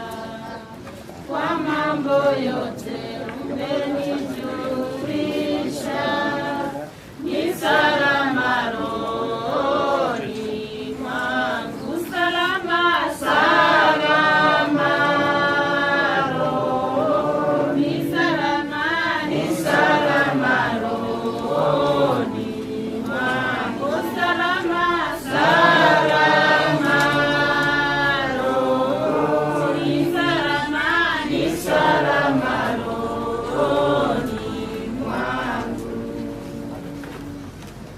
Ingawa shetani atanitesa, nitajipa moyo, kwani Kristo ameona unyonge wangu, amekufa kwa roho yangu. Salama, salama rohoni, salama, ni salama rohoni mwangu, salama, salama rohoni, salama, ni salama rohoni mwangu. Dhambi zangu zote wala si nusu, zimewekwa msalabani, wala sichukui laana yake, ni salama rohoni mwangu, salama, salama rohoni, salama, ni salama rohoni mwangu, salama, salama rohoni, salama, ni salama rohoni mwangu. Ee Bwana, himiza siku ya kuja, panda itakapolia, utakaposhuka sitaogopa, ni salama rohoni mwangu, salama, salama rohoni, salama, ni salama rohoni mwangu, salama, salama rohoni, salama, ni salama rohoni mwangu. Saini matunda mema 440. Saini matunda mema. Zaeni matunda mema, zaeni matunda yale, zaeni yenye baraka, zaeni ya heri. Bwana akiyapokea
Mteteni Yesu, ndio askari. Inueni keramu, mkae tayari. Kwenda naye vitani, sisi hatuchoki. Hata washinde pia, yeye amiliki. Mteteni Yesu, vitani vikali. Leo siku ya Bwana, atashinda kweli. Waume twende naye, adui ni wengi, lakini kwake Bwana tuna nguvu nyingi. Mteteni Yesu, wenye ushujaa. Nguvu zenu za mwili hazitawafaa. Silaha ya Injili vaeni daima. Kesheni mkiomba, msirudi nyuma. Mteteni Yesu, vitani vikali.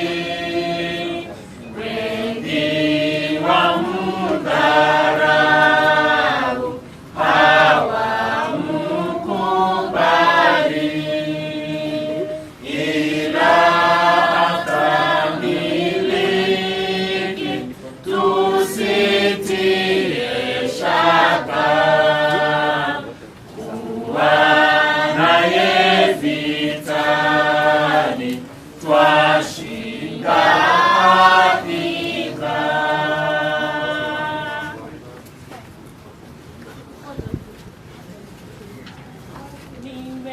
Nimekubali kumfuata Yesu, nimekubali kumfuata Yesu, nimekubali kumfuata Yesu.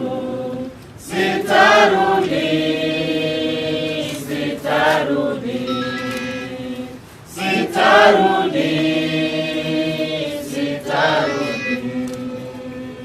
Baba na mama wakiniacha, baba na mama wakiniacha, baba na mama wakiniacha, sitarudi, sitarudi, sitarudi, sitarudi.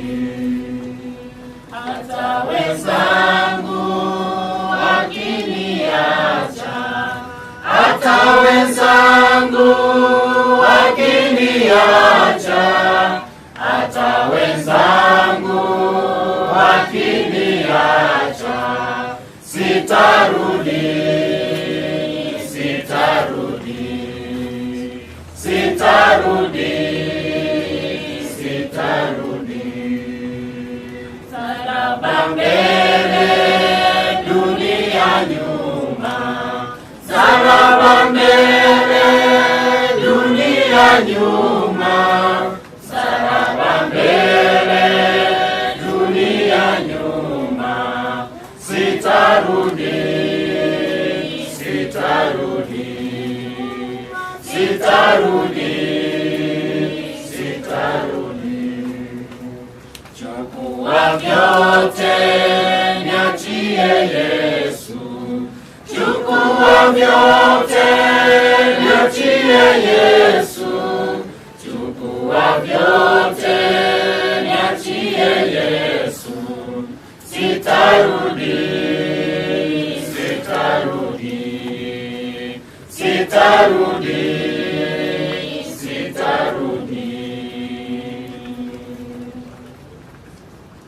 Mwamba wangu wa kale 287. 287. Mwamba wangu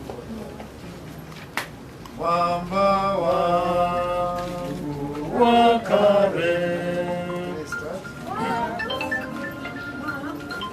Mwamba wangu wa kale.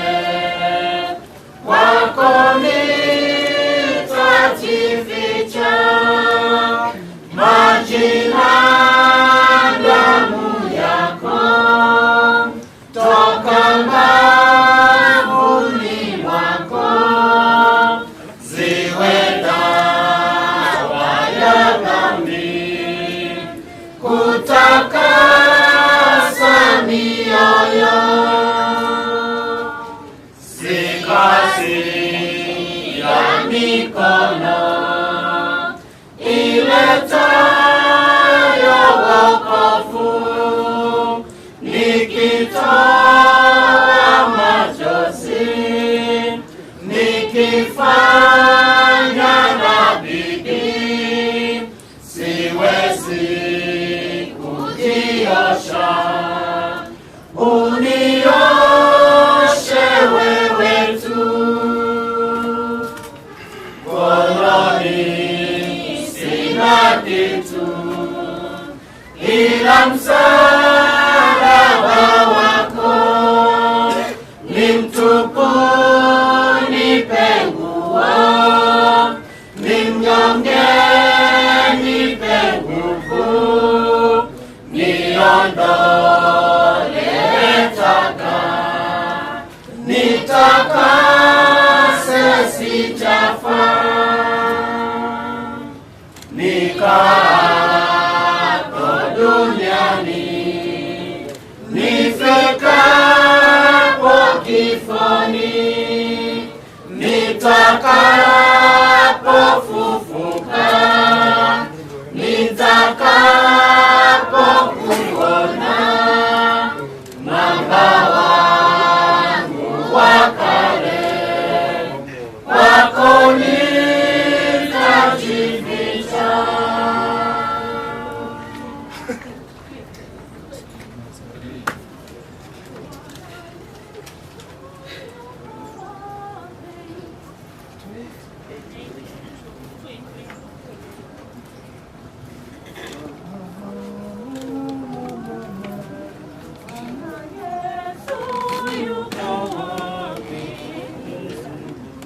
Bwana Yesu yuko wapi, mpenzi wangu rafiki? Njia gani amekwenda, nitamwonaje mimi? Roho yangu yachutishwa na dhambi na huzuni. Yesu mpenzi wangu mwema, namtafuta kwa bidii. Yesu mpenzi wangu mwema, namtafuta kwa bidii. Ninapasa sauti yangu, nalia wapi Yesu? Ndani mwangu sina raha, mpaka nimwone Yesu. Ningekuwa na mabawa, ningeruka upesi, milimani, mabondeni, kumtafuta Bwanangu.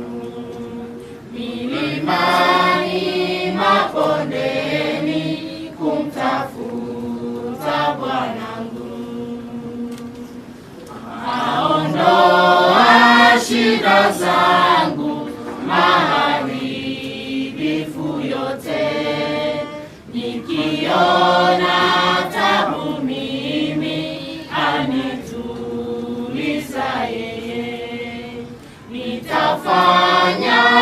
nitazidi sana kumtafuta popote, sitachoka kutembea mchana hata usiku, sitachoka kutembea mchana hata usiku. Bwana Yesu nitokee, roho inakuita, niondoe na maovu, Yesu Mwokozi wangu. Utulize hamu yangu, kaa kwangu daima, nikupende sana wewe, niwe wako milele. Nikupende sana wewe, niwe wako milele.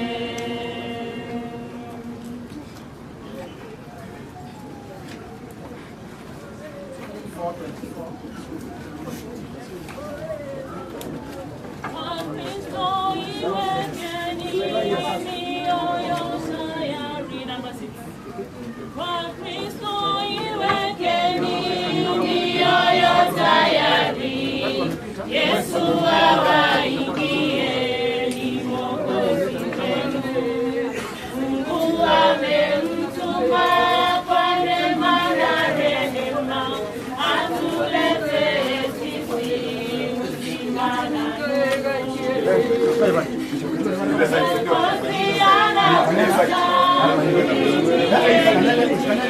Mwokozi anakuja, Kita hapa.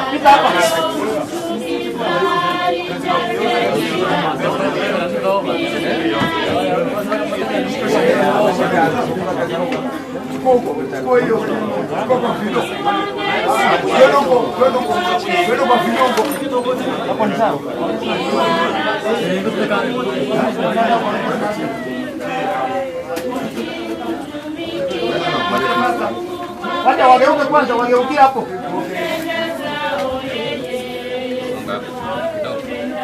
Watu wangu muko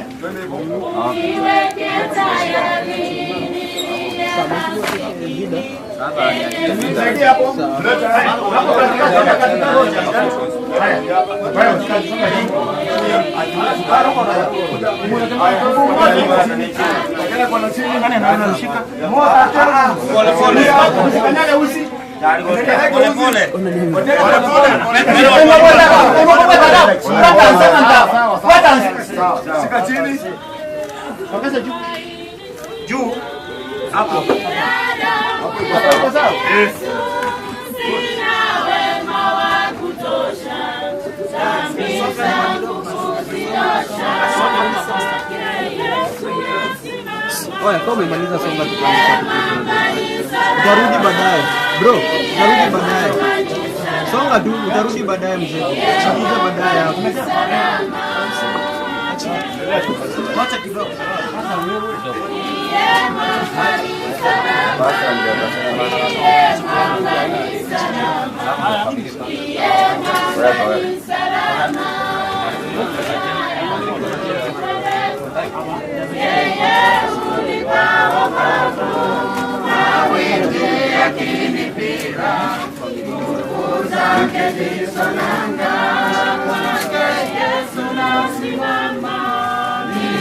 Mwamba ni salama, iye mwamba ni salama, iye mwamba ni salama.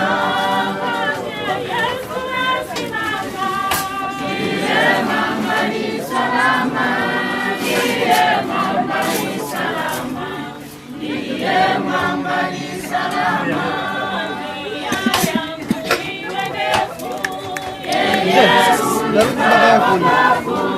mawimbi yakinipiga, nguvu zake ndizo nanga. Yesu nasimama, ndiye mwamba ni salama, ndiye mwamba ni salama, ndiye mwamba ni salama. Damu yake na salama.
Haya, tukimye kabisa. Amani ya Bwana wetu Yesu Kristo ikae nanyi nyote. Lakini najua ya kuwa mteteaji wangu yu hai, na ya kuwa hatimaye atasimama juu ya nchi, na baada ya ngozi yangu kuharibiwa hivi na mwili huu utakapokuwa haupo, nitamuona Mungu. Nami nitamuona mimi nafsi yangu, na macho yangu yatamtazama, wala si mwingine. Katika hili pendo la Mungu lilionekana kwetu, kwamba Mungu amemtuma mwanawe pekee ulimwenguni ili tupate uzima kwa yeye. Mungu tuliye naye ndiye Mungu aokoaye, mwenye njia za kutoka nako kufani ni Mungu Bwana. Kupandwa katika uharibifu, kufufuliwa katika kutoharibika, kupandwa katika aibu, kufufuliwa katika fahari, kupandwa katika udhaifu, kufufuliwa katika nguvu, kupandwa mwili wa asili, kufufuliwa mwili wa roho. Maana sharti huu uharibikao ufae kutokuharibika, nao uwakufa ufae kutokufa. Basi huu uharibikao utakapovaa kutokuharibika, na huu uwakufa utakapovaa kutokufa, hapo ndipo litakapokuwa lile neno lililoandikwa, mauti imemezwa kwa kushinda. Kuu wapi ewe mauti kushinda kwako? Kuu wapi ewe mauti uchungu wako? Mungu na ashukuriwe, hatupaye kushinda kwa Bwana wetu Yesu Kristo. Kwa kuwa Mungu Mwenyezi amempendezwa kwa rehema zake nyingi kumuondoa huyu mwenzetu James Onyancha katika maisha haya, sisi tunauweka mwili wake ardhi.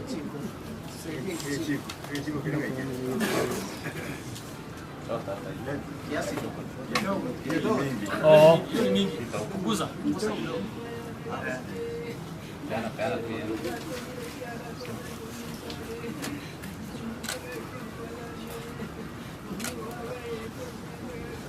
Uliumbwa kwa udongo, unarudi tena kwa udongo.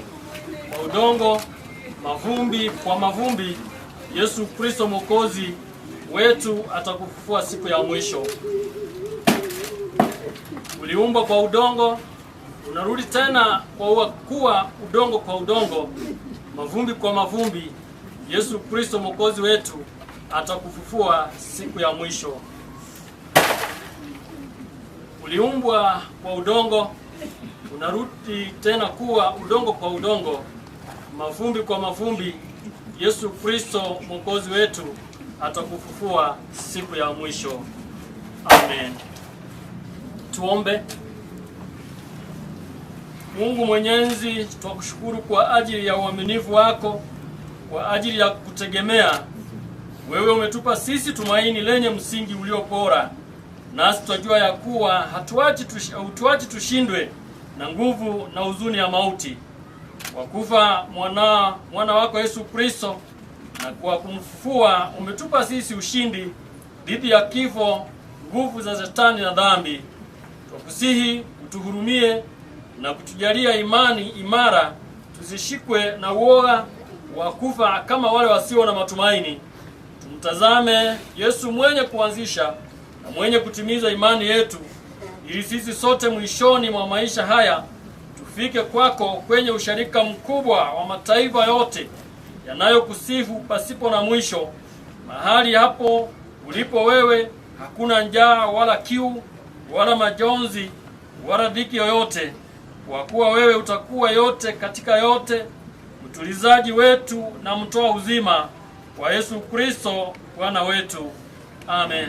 Baba yetu uliye mbinguni, jina lako litukuzwe, ufalme wako uje, mapenzi yako yatimizwe hapa duniani kama yanavyotimizwa huko mbinguni.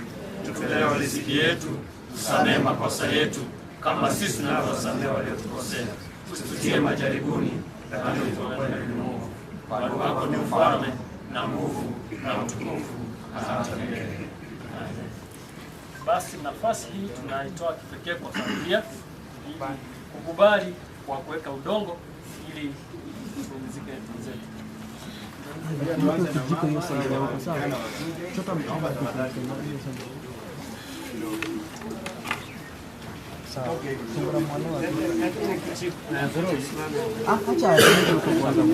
Acha peleke kwa mahali kwanza. Pita hivyo bro.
la Bwana, naomba nichukue nafasi hii kwa njia ya kipekee kuwashukuru ambao wametengeneza nyumba ya upendo wetu kwa kazi ambao wamefanya ngumu lakini nzuri. Tunawapongeza.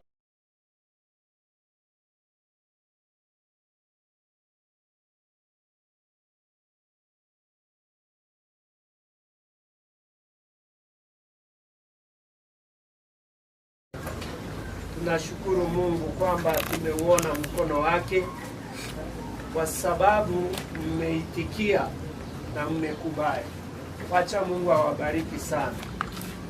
Jambo la kukubali si rahisi, manake baba napotoka, baba hakuna wa kulinganishwa na baba, hakuna wa kulinganishwa na mume wa mtu.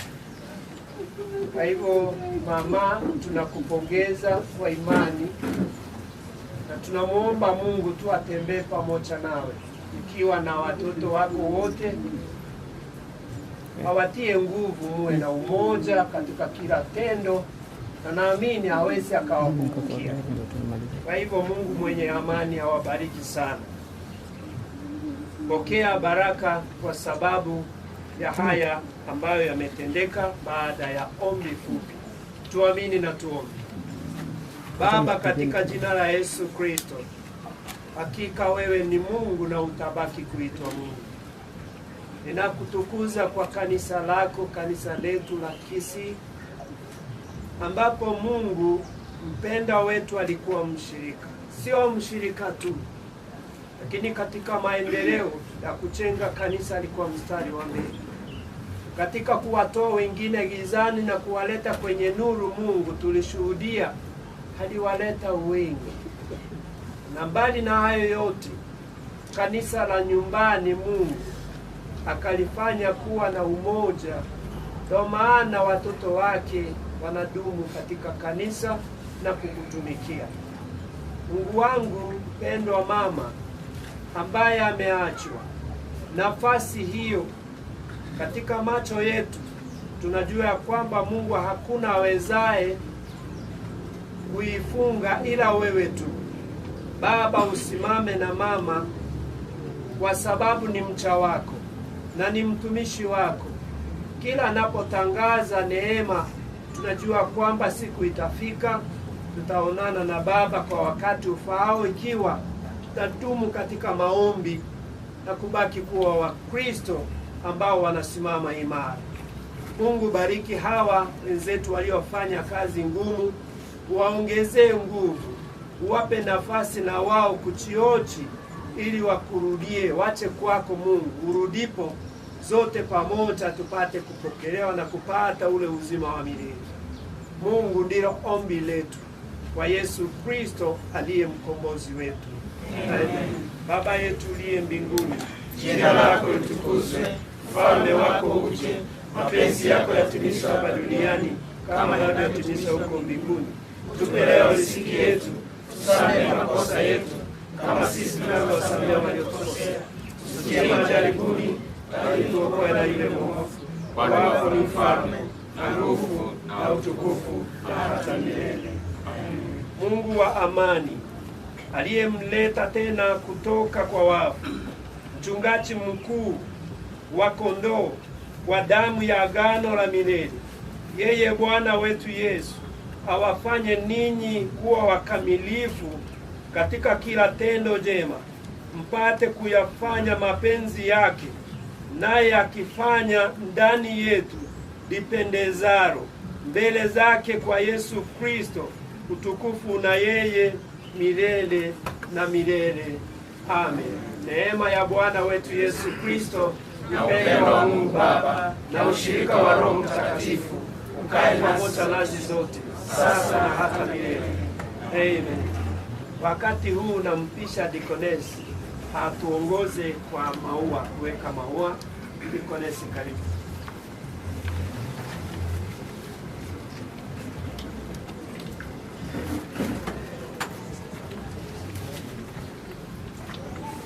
Akimaliza maua, session ya picha, familia watajipanga vile ambavyo wangependa.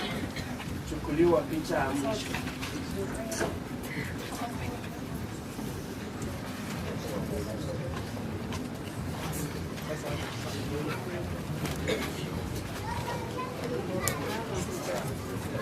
Kama wameshika washike hivi ndio usonge hivi ndio tupate picha. Sasa tupate nini? Waweke wawe step upate nini? Hapo hivyo. Shikilia maua. Haya mkono. Vata macha hiyo. Haya, saidiana hiyo maua.